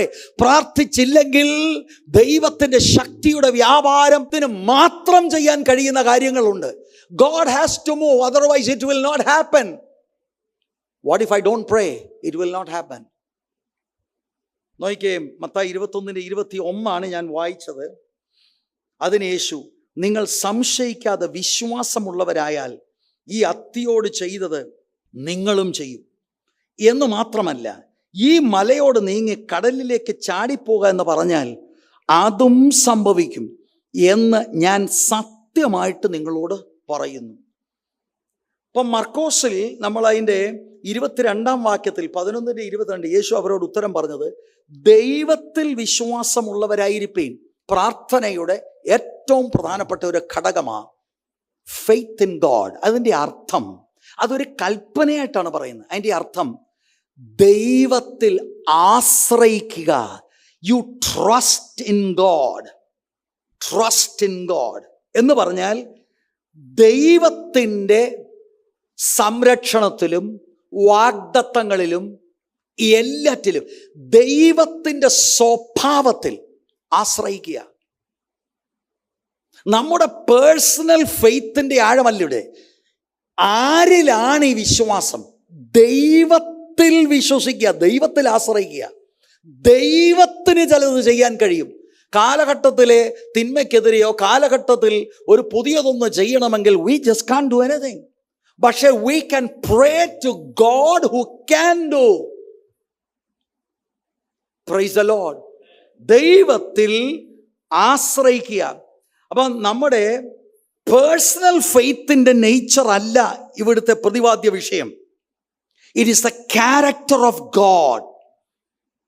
അതുകൊണ്ടാണ് ഞാൻ പറഞ്ഞത് ട്രസ്റ്റ് ഇൻ ഗോഡ്. അപ്പം എൻ്റെ ജീവിതത്തിൽ ഒരു എഫക്റ്റീവ് പ്രെയർ ലൈഫിന് എനിക്ക് ദൈവത്തിൻ്റെ ശക്തി, ദൈവത്തിൻ്റെ ഉദ്ദേശം, ദൈവത്തിൻ്റെ വാഗ്ദത്തം, ദൈവത്തിൻ്റെ പ്ലാന്, ദൈവത്തിൻ്റെ ഹിതം എന്നിവയിൽ ഉള്ള ആഴമേറിയ വിശ്വാസം, ട്രസ്റ്റിംഗ് ഗോഡ്. അതാ കർത്താവ് ആദ്യം പറയുന്നത്. ദൈവത്തിൽ ആശ്രയിക്കുക, ദൈവത്തിൽ വിശ്വസിക്കുക. അങ്ങനെയുള്ള പ്രാർത്ഥനകൾ ദൈവനാമ മഹിമയ്ക്ക് വേണ്ടിയുള്ള പ്രാർത്ഥനകളാണ്, ദൈവരാജ്യ വ്യാപ്തിക്ക് വേണ്ടിയുള്ള പ്രാർത്ഥനകളാണ്.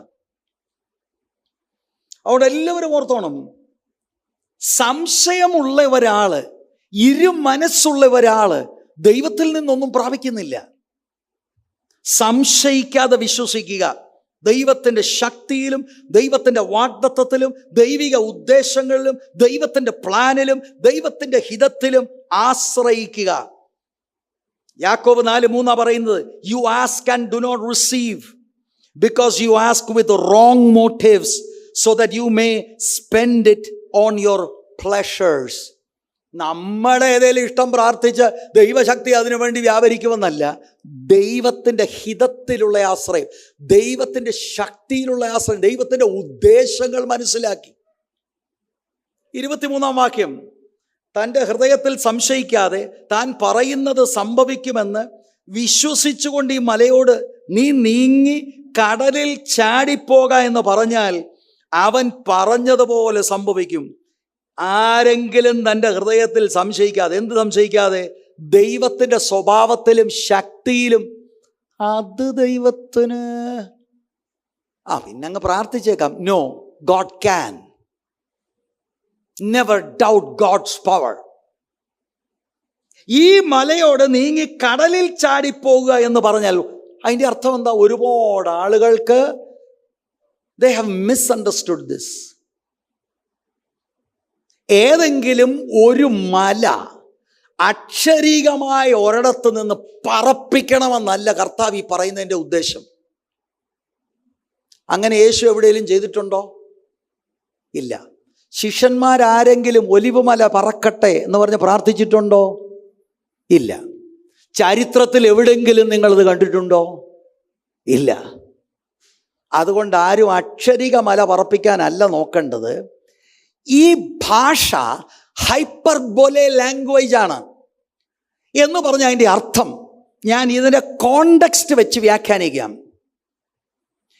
ഇപ്പോൾ കർത്താവ് ദേവാലയത്തിൽ കയറി ന്യായവിധി പ്രഖ്യാപിച്ചു. അതിനു മുൻപ് ഇനിയും നിന്നിൽ ഫലം കായ്ക്കയില്ല എന്ന് അത്തിയെ ശപിച്ച പ്രഖ്യാപനമുണ്ടല്ലോ. ഇതുപോലെ പ്രാർത്ഥിക്കുന്ന ദൈവത്തിൻ്റെ ദാസന്മാർ, ശിഷ്യന്മാർ ദൈവത്തിൽ നിന്നുള്ള നിയോഗമേറ്റെടുത്ത് പ്രാവചനികമായ ചില പ്രഖ്യാപനം നടക്കുമ്പോൾ ദൈവശക്തി അതിന്മേൽ വ്യാപരിച്ച് അതുപോലെ നടക്കും. മല നീങ്ങാന്നുള്ളത് മനുഷ്യന് മാറ്റാൻ കഴിയത്തില്ല.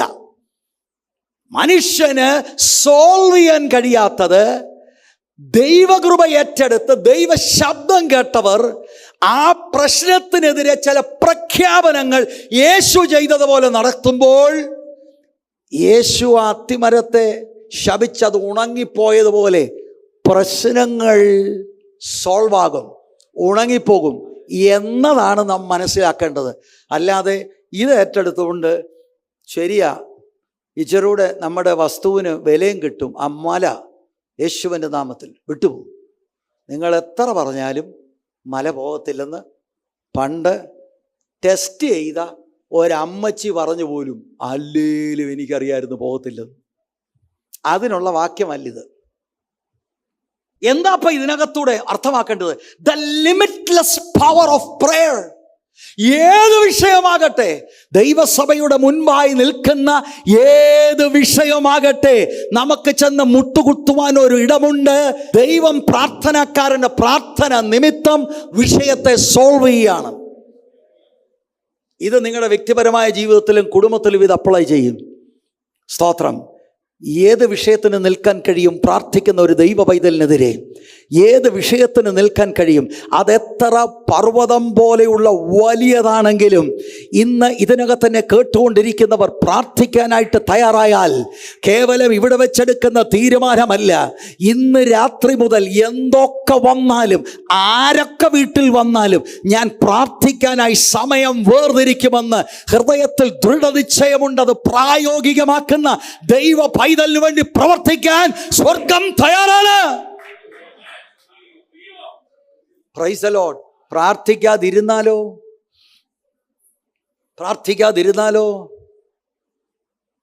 God will not. അതാണ് ഇന്നത്തെ ദൈവസഭയുടെ പ്രശ്നം.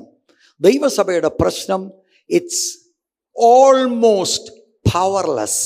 Y? We have all the programs, but we don't have real prayer. ഇത് മനസ്സിലാക്കി നമ്മൾ മടങ്ങി വരണം. അപ്പം ഈ നീ നീങ്ങി കടലിൽ ചാടിപ്പോവുക എന്ന് പറഞ്ഞാൽ, മലയോട് അങ്ങനെ പറഞ്ഞാൽ, അത് കാണിക്കുന്നത് ആ പ്രാർത്ഥനയുടെ ലിമിറ്റ്ലെസ് പവറാണ്.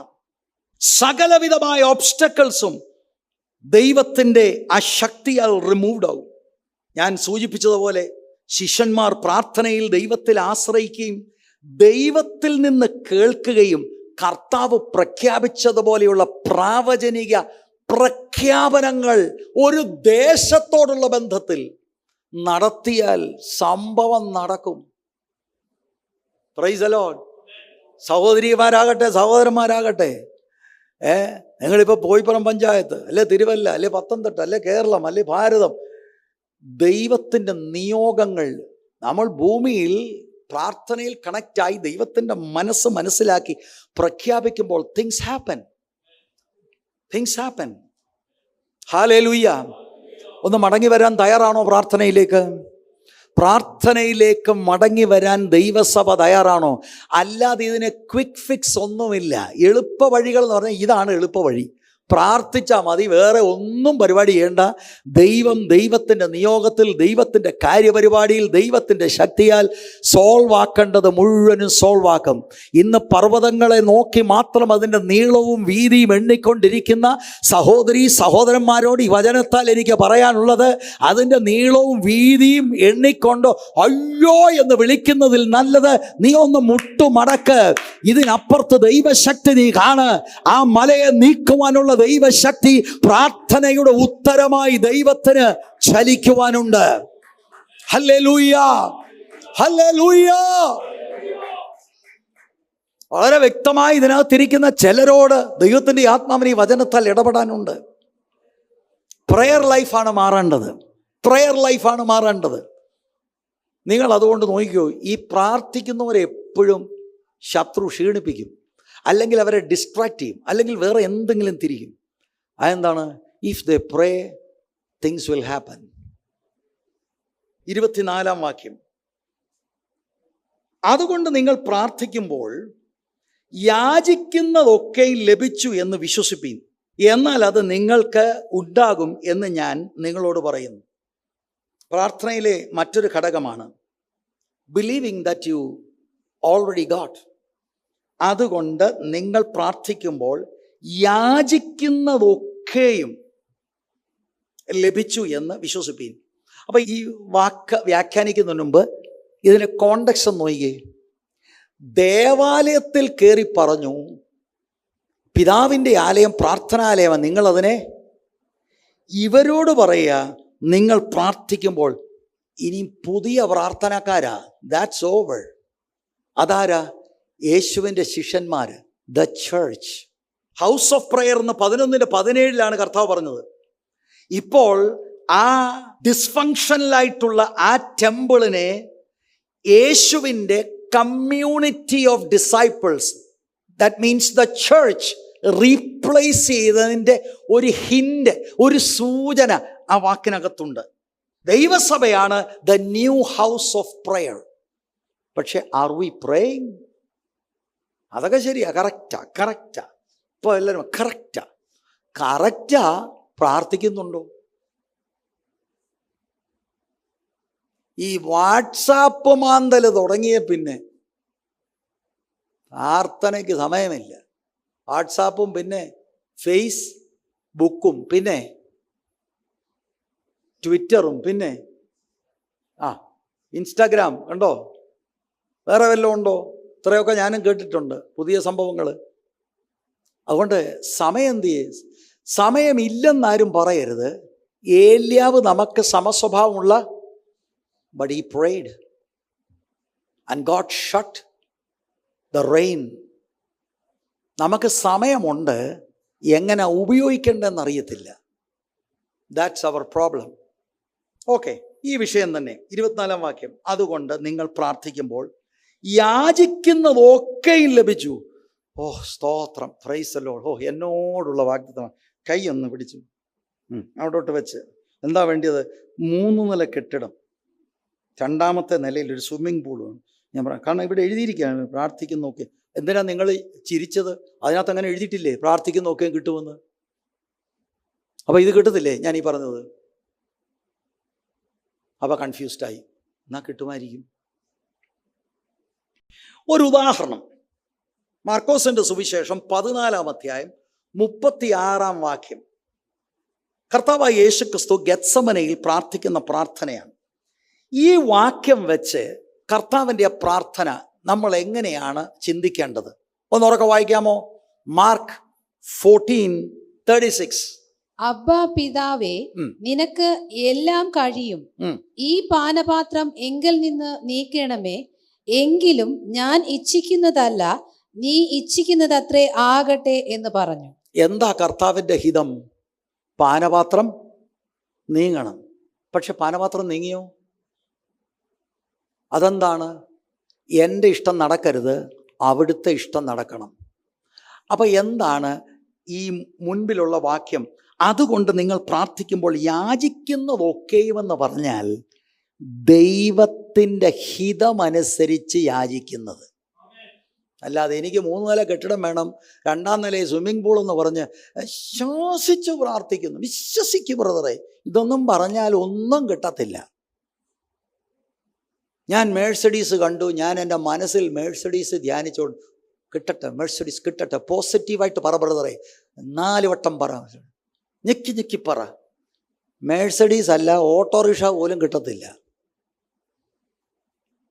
ഇങ്ങനെയുള്ള അബദ്ധ ഉപദേശങ്ങളിൽ നിന്ന് വിടുതൽ പ്രാപിക്കുക.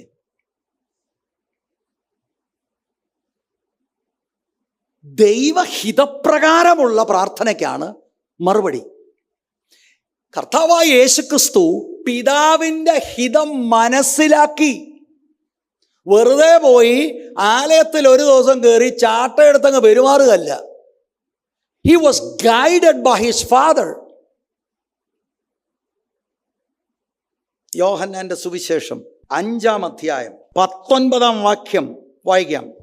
ആകയാൽ യേശു അവരോട് ഉത്തരം പറഞ്ഞത്, ആമേൻ ആമേൻ, ഞാൻ നിങ്ങളോട് പറയുന്നു, പിതാവ് ചെയ്തു കാണുന്നത് അല്ലാതെ പുത്രന് സ്വതേ ഒന്നും ചെയ്യുവാൻ കഴിയുകയില്ല. പുത്രൻ സ്വതേ ഒന്നും ചെയ്യാൻ കഴിയത്തില്ല. ഹി സീസ് ദ ഫാദർ ഡൂയിങ്. 6-ാം അധ്യായം 38-ാം വാക്യം. ഞാൻ എന്റെ ഇഷ്ടമല്ല, എന്നെ അയച്ചവന്റെ ഇഷ്ടം അത്രേ ചെയ്യുവാൻ സ്വർഗത്തിൽ നിന്ന് ഇറങ്ങി വന്നിരിക്കുന്നത്. ഒരിക്കൽ പോലും കർത്താവ് സ്വന്തം ഇഷ്ടമെന്ന് പറഞ്ഞ് ചെയ്തിട്ടില്ല. പിതാവിൻ്റെ ഇഷ്ടമാണ് ഭൂമിയിൽ ചെയ്തത്. ഞാനും നിങ്ങളും പ്രാർത്ഥിക്കുമ്പോൾ, ദൈവസഭ പ്രാർത്ഥിക്കുമ്പോൾ ദൈവഹിതമാണ് മനസ്സിലാക്കേണ്ടത്. അയ്യോ, അതെങ്ങനെയാ? അതാണ് ഈ തിരുവെഴുത്തിൽ എഴുതിയിരിക്കുന്നത് മുഴുവനും. God's mind is revealed in the scripture. ഇത് വെച്ചാണ് പ്രാർത്ഥിക്കേണ്ടത്. ഏതെങ്കിലും ഒരു വാക്യത്തിൻ്റെ ഒരു അറ്റം പിടിച്ച് എന്തോ അയച്ചാലും കിട്ടും. അങ്ങനെയല്ല വേദപുസ്തകം പറയുന്നത്. യോഹന്നാന്റെ സുവിശേഷം 12-ാം അധ്യായത്തിൻ്റെ അതിൻ്റെ 48-ാം വാക്യം മുതൽ, എന്റെ വചനം കൈക്കൊള്ളാതെ എന്നെ തള്ളിക്കളയുന്നവനെ ന്യായം വിധിക്കുന്നവൻ ഉണ്ട്. ഞാൻ സംസാരിച്ച വചനം തന്നെ ഒടുക്കത്തെ നാളിൽ അവനെ ന്യായം വിധിക്കും. അടുത്തത്, ഞാൻ സ്വയമായി സംസാരിച്ചിട്ടില്ല, ഞാൻ സ്വന്തമായിട്ട് പ്രവർത്തിച്ചിട്ടുമില്ല, സംസാരിച്ചിട്ടുമില്ല. എന്നെ യോഹന്നാൻ 5-ൽ ഞാൻ പറഞ്ഞു സ്വന്തമായിട്ട് പ്രവർത്തിച്ചിട്ടില്ല, പിതാവ് കാണിക്കുന്നതാണ്. ഇവിടെ എന്താ? ഞാൻ സ്വന്തമായി ഒന്നും പറഞ്ഞിട്ടില്ല. പിന്നെ എന്നെ അയച്ച പിതാവ് തന്നെ ഞാൻ ഇന്നത് പറയണമെന്നും ഇന്നത് സംസാരിക്കണമെന്നും കൽപ്പന തന്നിരിക്കുന്നു. Everything what Jesus did. അത്തിയെ ശപിച്ചതും പിതാവിന്റെ ലീഡിങ്ങിലാണ്. അല്ല നമ്മൾ എവിടോട്ടെങ്കിലും നിന്ന് ഏതെങ്കിലും രാജ്യത്തെ നോക്കി എന്തെങ്കിലും പറഞ്ഞാൽ ഒന്നും നടക്കത്തില്ല. പ്രാർത്ഥനയിൽ തിരിഹിതം മനസ്സിലായി പറഞ്ഞാൽ നടക്കുകയും ചെയ്യും. Price the Lord. ദൈവത്തിൽ ആശ്രയിക്ക്, മലകൾ നീങ്ങും. ദൈവത്തിൻ്റെ ശക്തിയാലാണ്, പക്ഷെ ദൈവ നിയോഗത്തിലാണ് കാര്യങ്ങൾ ചെയ്യേണ്ടത്. പ്രാർത്ഥനയിൽ എന്തപേക്ഷിച്ചാലും എന്ന് പറഞ്ഞാൽ ദൈവഹിതമാണ് അന്വേഷിക്കേണ്ടത്. ഇതെൻ്റെ പ്രിയ സഹോദരി സഹോദരന്മാർ മനസ്സിലാക്കണം. അതാണ് കർത്താവായ യേശുക്രിസ്തു ഗെത്സമന തോട്ടത്തിൽ പറഞ്ഞത്, പിതാവേ, കഴിയുമെങ്കിൽ ഈ പാനപാത്രം നീങ്ങിപ്പോകണം, എന്നാൽ എൻ്റെ ഇഷ്ടം നടക്കരുത്, അവിടുത്തെ ഇഷ്ടം നടക്കണം. അവിടുത്തെ ഇഷ്ടമാണ് നടന്നത്. ലോകത്തിൻ്റെ പാപത്തിനു വേണ്ടി ദൈവത്തിൻ്റെ പുത്രൻ ക്രൂശിക്കപ്പെട്ടു.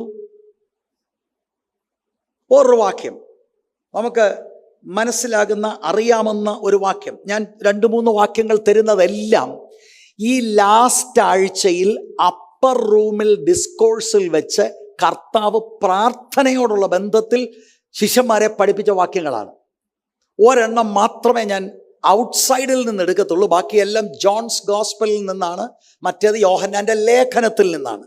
യോഹന്നാൻ്റെ സുവിശേഷം 14-ാം അധ്യായം 13-14 വാക്യം, നിങ്ങൾ എൻ്റെ നാമത്തിൽ അപേക്ഷിക്കുന്നതൊക്കെയും പിതാവ് പുത്രനിൽ മഹത്വപ്പെടേണ്ടതിന് ഞാൻ ചെയ്തു തരും.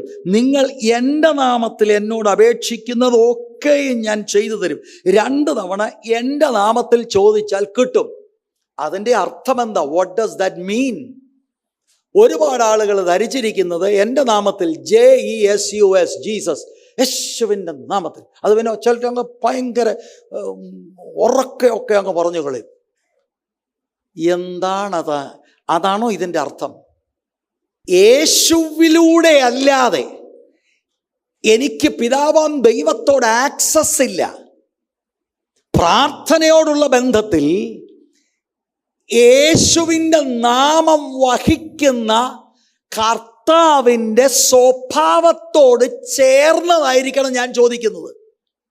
It must be consistent with his person and purpose. ദൈവത്തിൻ്റെ ഉദ്ദേശം, ദൈവത്തിൻ്റെ ഹിതമനുസരിച്ചതാണ് ഞാൻ ചോദിക്കേണ്ടത്. അല്ലാതെ ഞാൻ മരിച്ചടക്കപ്പെട്ട് ഉയർത്തെഴുന്നേറ്റ് സ്വർഗ്ഗാരോഹണം ചെയ്ത് നിങ്ങൾ പിന്നെ അങ്ങോട്ടും ഇങ്ങോട്ടും നടന്ന് എന്തോ വേണേ അങ്ങ് ചോദിച്ചു ഞാൻ തരാൻ പോവാം, അങ്ങനെ ഒരു ബ്ലാങ്ക് ചെക്ക് അല്ല അത്. എന്നാൽ ബ്ലാങ്ക് ചെക്കാണ് ദൈവഹിതപ്രകാരം ചോദിച്ചാൽ. ഒത്തിരി ആളുകൾ അത് ജീസസ് നെയിം ഇതെന്താടെ ജീസസ് നെയിം എന്ന് പറയുന്ന മാജിക് വല്ലോ വന്നു. എനിക്കിഷ്ടമുള്ളവർ എന്നിട്ട് എതിരെ പ്രാർത്ഥിക്കുന്നില്ല, അവൻ്റെ കാർ കുത്തിപ്പൊട്ടിപ്പോട്ടെ ജീസസ് നെയിം.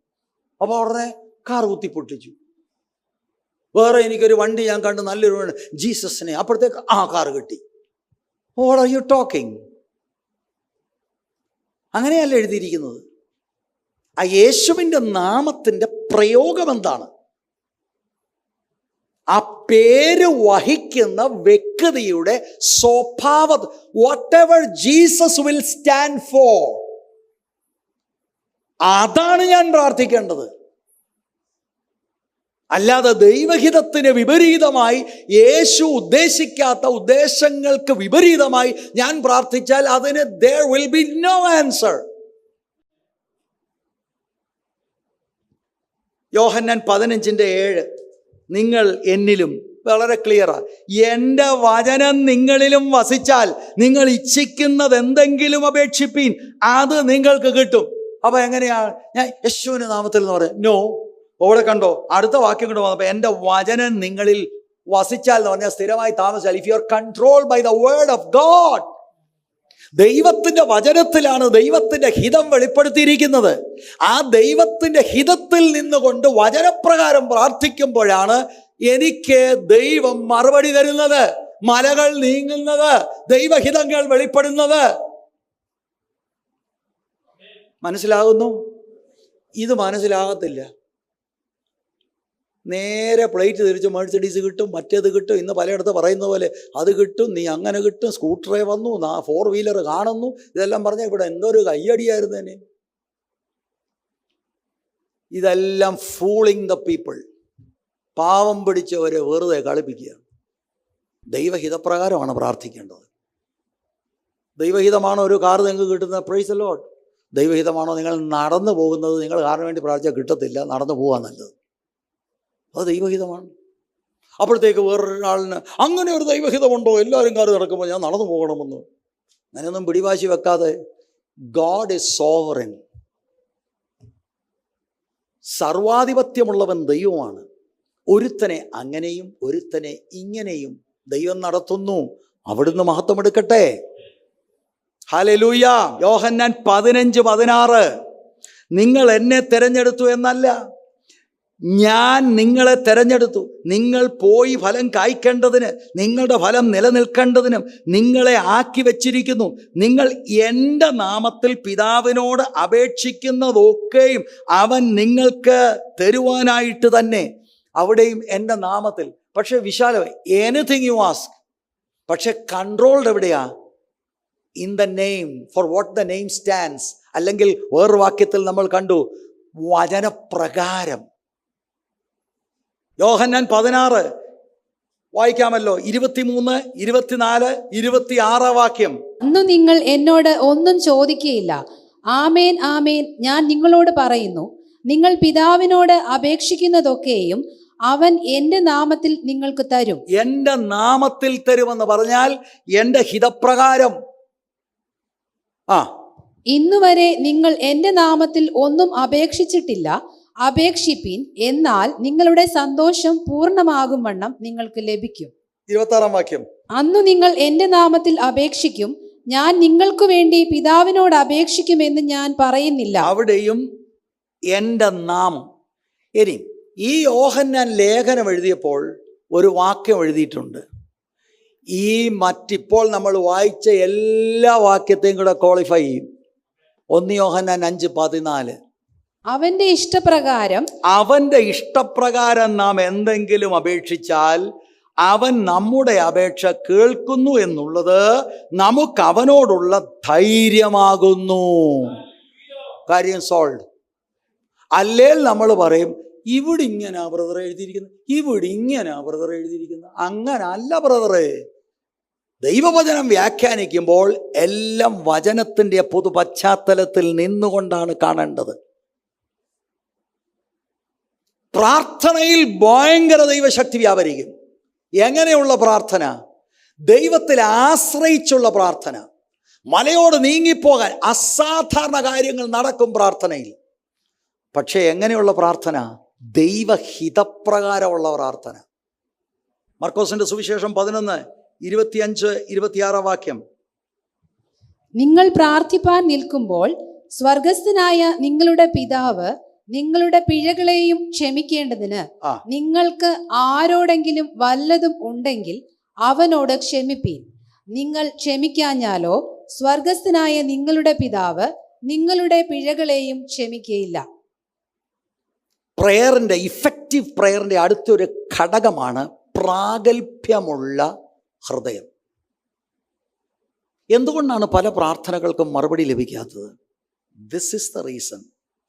ഹൃദയം ശുദ്ധമാകാതെ, മറ്റുള്ളവരുമായിട്ടുള്ള ഇൽ ഫീലിങ്ങുകളെല്ലാം മാറ്റാതെ നമ്മുടെ പ്രാർത്ഥന ഒരിക്കലും എഫക്റ്റീവ് ആകത്തില്ല, തടസ്സപ്പെട്ട് കിടക്കും. ഇത് എത്ര പറഞ്ഞാലും ആളുകൾക്ക് മനസ്സിലാകത്തില്ല. എത്ര ക്ലിയർ ആയിട്ടാണ്. ഇപ്പം ഇവിടെ ഈ ക്ഷമിക്കുക എന്നുള്ളത് റിലേഷണൽ ഫോർഗിവ്നെസ് ആണ്. അല്ലാതെ നമ്മൾ രക്ഷിക്കപ്പെടാനായിട്ട് കർത്താവിനോട് ക്ഷമ ചോദിച്ച അതല്ല. നിങ്ങൾ പ്രാർത്ഥിപ്പാൻ നിൽക്കുമ്പോൾ എന്ന് പറഞ്ഞാൽ യഹൂദന്മാരുടെ പോസ്ചറാണ്. അവർ നിന്നുകൊണ്ടാണ് പ്രാർത്ഥിക്കുന്നത്. സ്വർഗസ്ഥനായ നിങ്ങളുടെ പിതാവ് നിങ്ങളുടെ പിഴകളെ ക്ഷമിക്കേണ്ടതിന് നിങ്ങൾക്ക് ആരോടെങ്കിലും വല്ലതുമുണ്ടെങ്കിലും അവനോട് ക്ഷമിപ്പീൻ. എന്നെ കേട്ടുകൊണ്ടിരിക്കുന്ന നിങ്ങളിൽ ആർക്കെങ്കിലും ഒരു അൺഫോർഗിവിങ് സ്പിരിറ്റ് ആണെങ്കിൽ God will not hear your prayer. നിങ്ങളോട് ദൈവം ക്ഷമിക്കത്തില്ല. ഇത് റിലേഷണലായിട്ടുള്ള ഫോർഗിവ്നെസ്സിനെ കുറിച്ചാണ് ഇവിടെ ഉദ്ദേശിക്കുന്നത്. നിങ്ങൾ ക്ഷമിക്കാഞ്ഞാലോ സ്വർഗസ്ഥനായ നിങ്ങളുടെ പിതാവ് നിങ്ങളുടെ പിഴകളെയും ക്ഷമിക്കയില്ല. ഇതേ കാര്യം തന്നെ ഗിരിപ്രഭാഷണത്തിൽ മത്തായിയുടെ സുവിശേഷം 6-ാം അധ്യായം 9 മുതൽ 13 വരെയുള്ള വാക്യങ്ങളിൽ കർത്തൃപ്രാർത്ഥന പറഞ്ഞ ശേഷം 14, 15 വാക്യങ്ങളിൽ ഇത് എടുത്ത് പറയുന്നുണ്ട്. അതുകൊണ്ട് എനിക്കൊരാളിനോട് ഒരു അൺഫോർഗിവിങ് ആറ്റിറ്റ്യൂഡാണെങ്കിൽ ഞാൻ വാചാലമായി നിത്യനിയമത്തിൻ്റെ രക്തത്താൽ ആടുകളുടെ വലിയ ഇടയനായ ദൈവമേ എന്നൊക്കെ വിളിച്ച് കാര്യങ്ങളൊക്കെ ചെയ്യാം. പക്ഷേ that is self defeating. You will get no answer. ഭർത്താവിനോടാണോ, ഭാര്യയോടാണോ, സഭയിലുള്ള ഒരു വിശ്വാസികളോടാണോ, തമ്മിലാണോ ക്ഷമ ചോദിച്ച് നിരപ്പ് പ്രാപിക്കണം. അല്ലെങ്കിൽ നിങ്ങളുടെ പ്രാർത്ഥന ദൈവം സ്വീകരിക്കുന്നില്ല. നിങ്ങളുടെ പാപങ്ങൾ ദൈവം ക്ഷമിക്കത്തില്ല. ഇത് മനസ്സിലാകുന്നില്ലേ? എഫേസ്യ ലേഖനം 4-ാം അധ്യായം 1 മുതൽ 3 വരെയുള്ള വാക്യങ്ങൾ. കർത്തൃസേവ നിമിത്തം ബദ്ധനായിരിക്കുന്ന ഞാൻ പ്രബോധിപ്പിക്കുന്നത്, നിങ്ങളെ വിളിച്ചിരിക്കുന്ന വിളിക്ക് യോഗ്യമാം വണ്ണം പൂർണ്ണ വിനയത്തോടും സൗമ്യതയോടും ദീർഘക്ഷമയോടും കൂടെ നടക്കുകയും സ്നേഹത്തിൽ അന്യോന്യം പൊറുക്കുകയും ആത്മാവിൻ്റെ ഐക്യത സമാധാന ബന്ധത്തിൽ കാപ്പാൻ ശ്രമിക്കുകയും ചെയ്യുവീൻ. സ്നേഹത്തിൽ അന്യോന്യം പൊറുക്കണം.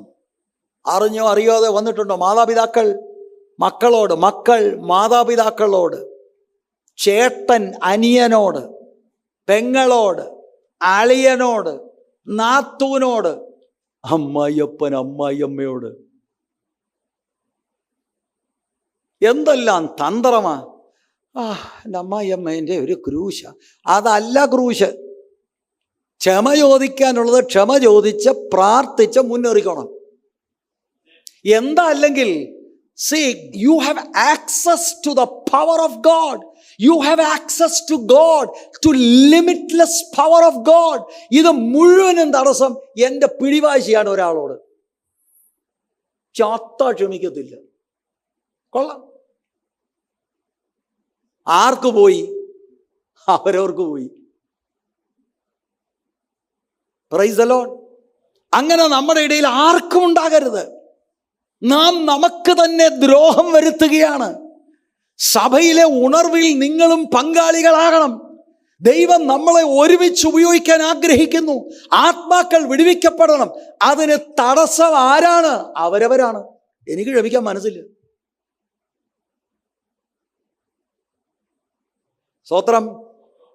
സ്നേഹത്തിൽ അന്യോന്യം പൊറുക്കുകയും ആത്മാവിൻ്റെ ഐക്യത സമാധാന ബന്ധത്തിൽ കാപ്പാൻ ശ്രമിക്കുകയും ചെയ്യുവീൻ. ഒരു വാക്യം കൂടെ, സങ്കീർത്തനം 66 അതിന് 18. ഞാൻ എൻ്റെ ഹൃദയത്തിൽ അകൃത്യം കരുതിയിരുന്നുവെങ്കിൽ കർത്താവ് കേൾക്കയില്ലായിരുന്നു. ആരാണ് പ്രാർത്ഥനയ്ക്ക് തടസ്സം? ഭയങ്കര ശാസനയാ. കർത്താവ് കഴിഞ്ഞ നാളുകളിൽ പ്രാർത്ഥിച്ചു, പക്ഷേ തടസ്സമിട്ട് പാഴ്സി പ്രഭു നിൽക്കുക. പാഴ്സി പ്രഭു ഒക്കെ ഉണ്ട് ദാനിയേലിൻ്റെ പുസ്തകത്തിൽ. നമ്മുടെ പാഴ്സി പ്രഭു ആരാ? പരത്തുപോക്കുകളുടെ ശക്തികൾ പ്രാർത്ഥനയെ തടയുന്നു. ഏറ്റവും വലിയ പരത്തുപോക്ക് നമ്മുടെ അകത്ത് ഈ ക്ഷമിക്കാൻ കഴിയാത്ത ഒരു പരത്തുപോക്കാണ്.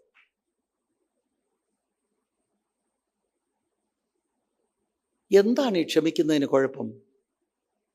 I am sorry brother, I am sorry sister. അല്ലെ ഭാര്യയോട് ചോദിച്ചു, എടി Jolly forgive me. So what? ഭാര്യ ഭർത്താവുമോ? സ്തോത്രം.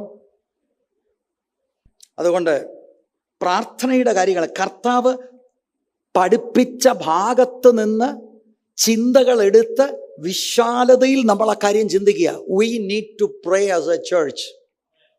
കുടുംബമായി പ്രാർത്ഥിക്കണം, വ്യക്തിപരമായി നമ്മൾ പ്രാർത്ഥിക്കണം. മത്തായിയുടെ സുവിശേഷം 18:23 മുതൽ 35 വരെയുള്ള വാക്യങ്ങൾ ഇവിടെ ഞാൻ ഒരിക്കൽ ഒരു സ്റ്റഡിയായി നമ്മൾ ഒരുമിച്ച് ധ്യാനിച്ചതാ. ഏറിയൊന്ന് നമ്മളോട് ക്ഷമിച്ചില്ലേ? നമുക്കാരോടാ ക്ഷമിക്കാൻ വയ്യാത്തത്? നരകത്തിൽ പോകണ്ട, എന്നോട് കർത്താവ് മുഴുവൻ ക്ഷമിച്ചെങ്കിൽ നിങ്ങളുടെ എന്തോ കാര്യമാണ് എനിക്ക് ക്ഷമിക്കാൻ വയ്യാത്തത്? Praise the Lord, hallelujah. പരസ്പരം ക്ഷമിക്കണം. ഞാൻ എൻ്റെ വാക്കുകൾ ഇവിടെ ചുരുക്കുക. ചില ആളുകളുടെ മനസ്സിലൊരു ചിന്ത വരും, ഓ പ്രൈസ് ദി ലോർഡ്, ഇന്നത്തെ കറക്റ്റ് ദൂത, അതുകൊണ്ട് ഞാൻ എന്തോ കാണിച്ചാലും പാസ്റ്റർ ശിക്ഷണ നടപടിയൊന്നും എടുക്കത്തില്ല. അങ്ങനെയല്ല, ക്ഷമിച്ചു, പക്ഷേ ശിക്ഷണ നടപടിയുണ്ട്. Praise the Lord. ശിക്ഷണ നടപടി ഇല്ലായിരുന്നെങ്കിൽ നമുക്ക് പറഞ്ഞാൽ മതി, നിന്നോട് യാതൊരു നിലയിലും ക്ഷമിക്കാൻ. ക്ഷമിച്ചത് കൊണ്ടാണ് എന്തുള്ളത്? ദൈവം ക്ഷമിച്ചല്ലോ പാസ്റ്ററെ, പിന്നാണോ പാസ്റ്റർക്ക്? ദൈവം എങ്ങനെയാണ് ക്ഷമിച്ചത്? എബ്രായ ലേഖനം 12-ാം അധ്യായം നമ്മൾ വായിക്കുമ്പോൾ, God disciplines his children. മക്കളോട് എന്നതുപോലെയാണ് അവൻ പെരുമാറുന്നത്. തെറ്റ് ചെയ്യുമ്പോൾ എന്ത് ചെയ്യും ദൈവം? നമ്മളെ ശാസിക്കും, നമ്മളെ ശിക്ഷിക്കും. ഇതുപോലെയാണ് ദൈവസഭയിലും. അത് ഞാൻ കൂട്ടിച്ചേർത്തത്, ചിലപ്പോൾ ഈ വൺ സൈഡഡ് ആയിട്ട് കേൾക്കും. വൺ സൈഡഡ് കേട്ട് കഴിഞ്ഞാൽ ഇംബാലൻസ് ഉണ്ടാകും. ഒരു സൈഡ് മാത്രം ഉറങ്ങുന്നവരെ കണ്ടിട്ടുണ്ടോ? പക്ഷെ ഒരു സൈഡ് എന്തുവാ? പക്ഷെ ഉറക്കം പൂർണ്ണമാണെങ്കിൽ ഒന്നിൽ രണ്ടും അല്ലേ രണ്ടും ഒഴുകും. ഇംബാലൻസ് ഉണ്ടാകാതിരിക്കാനാ മറ്റോട് പറഞ്ഞത്. മർക്കോസിന്റെ സുവിശേഷം 11:20 മുതൽ 26 വരെയുള്ള വാക്യങ്ങളാണ് വായിച്ചത്. അത്തിവൃക്ഷം വേരോടെ ഉണങ്ങി. ഇതെങ്ങനാ? നിങ്ങൾക്ക് ഇതുപോലെ ചെയ്യാൻ കഴിയും. ദൈവത്തിൽ വിശ്വസിപ്പീൻ, സംശയിക്കാതെ. നിങ്ങൾ ഈ മലയോട് നീങ്ങിപ്പോകാൻ പറഞ്ഞാൽ അത് നീങ്ങിപ്പോയി കടലിലാവും. Praise the Lord. പ്രാർത്ഥിക്കാൻ നിൽക്കുമ്പോൾ പ്രാഗൽഭ്യമുള്ള ഹൃദയത്തോടെ പ്രാർത്ഥനയ്ക്ക് ദൈവം നമ്മളെ വിളിക്കുന്നു. നമുക്ക് മടങ്ങി വരാം. നിങ്ങളോട് എത്ര പേരോട് കർത്താവ് ഇടപെട്ടു? ഈ ചർച്ചിന് പ്രെയർ ആവശ്യമാണ്. പ്രെയറിൽ മാത്രമേ, ഞാൻ പറഞ്ഞല്ലോ ഫസ്റ്റ് ഇതിൻ്റെ പ്രൈമറി, ഇത് കാലഘട്ടത്തിൽ ദൈവത്തിന് പുതിയതൊന്ന് ചെയ്യണം. God wants to move among us, in and through us. പഴയ ഒരുപാട് കച്ചവടങ്ങളെ ദൈവത്തിന് പൂട്ടണം. റിഫ്രഷിംഗ് ആയിട്ടുള്ള സ്വാതന്ത്ര്യത്തോട് ദൈവത്തിൻ്റെ ആത്മാവിന് ഇടപെടുവാൻ, ദൈവത്തിൻ്റെ ആത്മാവിന് ഇറങ്ങി താമസിക്കാൻ ഈ ദേവാലയത്തെ, നമ്മളാകുന്ന ദേവാലയത്തെ ദൈവത്തിന് ഉപയോഗിക്കണം. Price the Lord. എന്താ പിന്നെ അങ്ങനെ ഒക്കാത്തത്? പ്രാർത്ഥനയിൽ വന്ന ക്ഷീണമാണ്, പ്രാർത്ഥനയിൽ വന്ന മടുപ്പാണ്. ദൈവസഭയോടുള്ള ബന്ധത്തിൽ നിങ്ങൾക്കിത് അക്സെപ്റ്റ് ചെയ്യാൻ കഴിയുമോ? വ്യക്തിപരമായി എന്താണ് നമ്മെ ദൈവത്തിന് വ്യക്തിപരമായി ഉപയോഗിക്കാൻ കഴിയാത്തത്? Price the Lord. വ്യക്തിപരമായി നമ്മളിൽ വന്ന പ്രാർത്ഥനയിലെ ശുഷ്കിച്ച അനുഭവങ്ങളാണോ? കുടുംബത്തിൽ വന്ന ശുഷ്കിച്ച അനുഭവങ്ങളാണോ? ഇന്ന് പകൽ അതിന് എത്ര പേരൊന്ന് തയ്യാറാ? നിങ്ങളോട് എത്ര പേരോട് ദൈവം വ്യക്തിപരമായി തൊട്ട് സംസാരിച്ചു? അവരുടെ കരം മാത്രം ഒന്ന് കാണട്ടെ. വ്യക്തിപരം ഇടപെട്ടു എന്നുള്ളവർ ഓക്കെ, കരം താഴ്ത്തി ഇടാം. ഒരുമിച്ച് നമുക്ക് എഴുന്നേറ്റ് ദൈവസന്നിധിയിൽ നിൽക്കാം. നമ്മുടെ ഹൃദയത്തെ ഒന്ന് ഒരുക്കണം. ദൈവം നിങ്ങളെ ഉപയോഗിക്കാൻ ആഗ്രഹിക്കുന്നു. Price the Lord. പക്ഷെ പ്രാർത്ഥിക്കുമ്പോൾ പ്രാഗൽഭ്യത്തോടെ. ആരോടെങ്കിലും ക്ഷമിക്കാനുണ്ടെങ്കിൽ ഇന്ന് ക്ഷമ ചോദിക്കണം. പാസ്റ്ററെ, അയ്യോ ഒരു മസ്കറ്റിലായിരുന്നു പാസ്റ്ററെ, എങ്ങനെയാ? ഫോൺ എടുത്ത് വിളിക്കണം. വാട്സാപ്പ് എല്ലാത്തിനും ഉപയോഗിക്കാൻ അറിയാമല്ലോ. ഒരു സന്ദേശം അയക്കണം. സഹോദര, എന്നോട് ക്ഷമിക്കണം. പാസ്റ്റർക്ക് അറിയത്തില്ല, എൻ്റെ സൈഡിലാണ് നീതി. ആകട്ടെന്നേ, നിങ്ങൾ നിരപ്പ് പ്രാപിക്കുക. പാസ്റ്റർ, അവരെന്നോട് നിരപ്പാകത്തില്ല. നിങ്ങളുടെ ഭാഗം ക്ലിയർ ആക്കുക. പ്രാഗൽഭ്യമുള്ള ഹൃദയത്തോട് നിങ്ങൾ മുഴങ്കാൽ മടക്കുക. ദൈവം നിങ്ങൾക്ക് വേണ്ടി പല കാര്യങ്ങൾ ചെയ്യുവാൻ ആഗ്രഹിക്കുന്നു.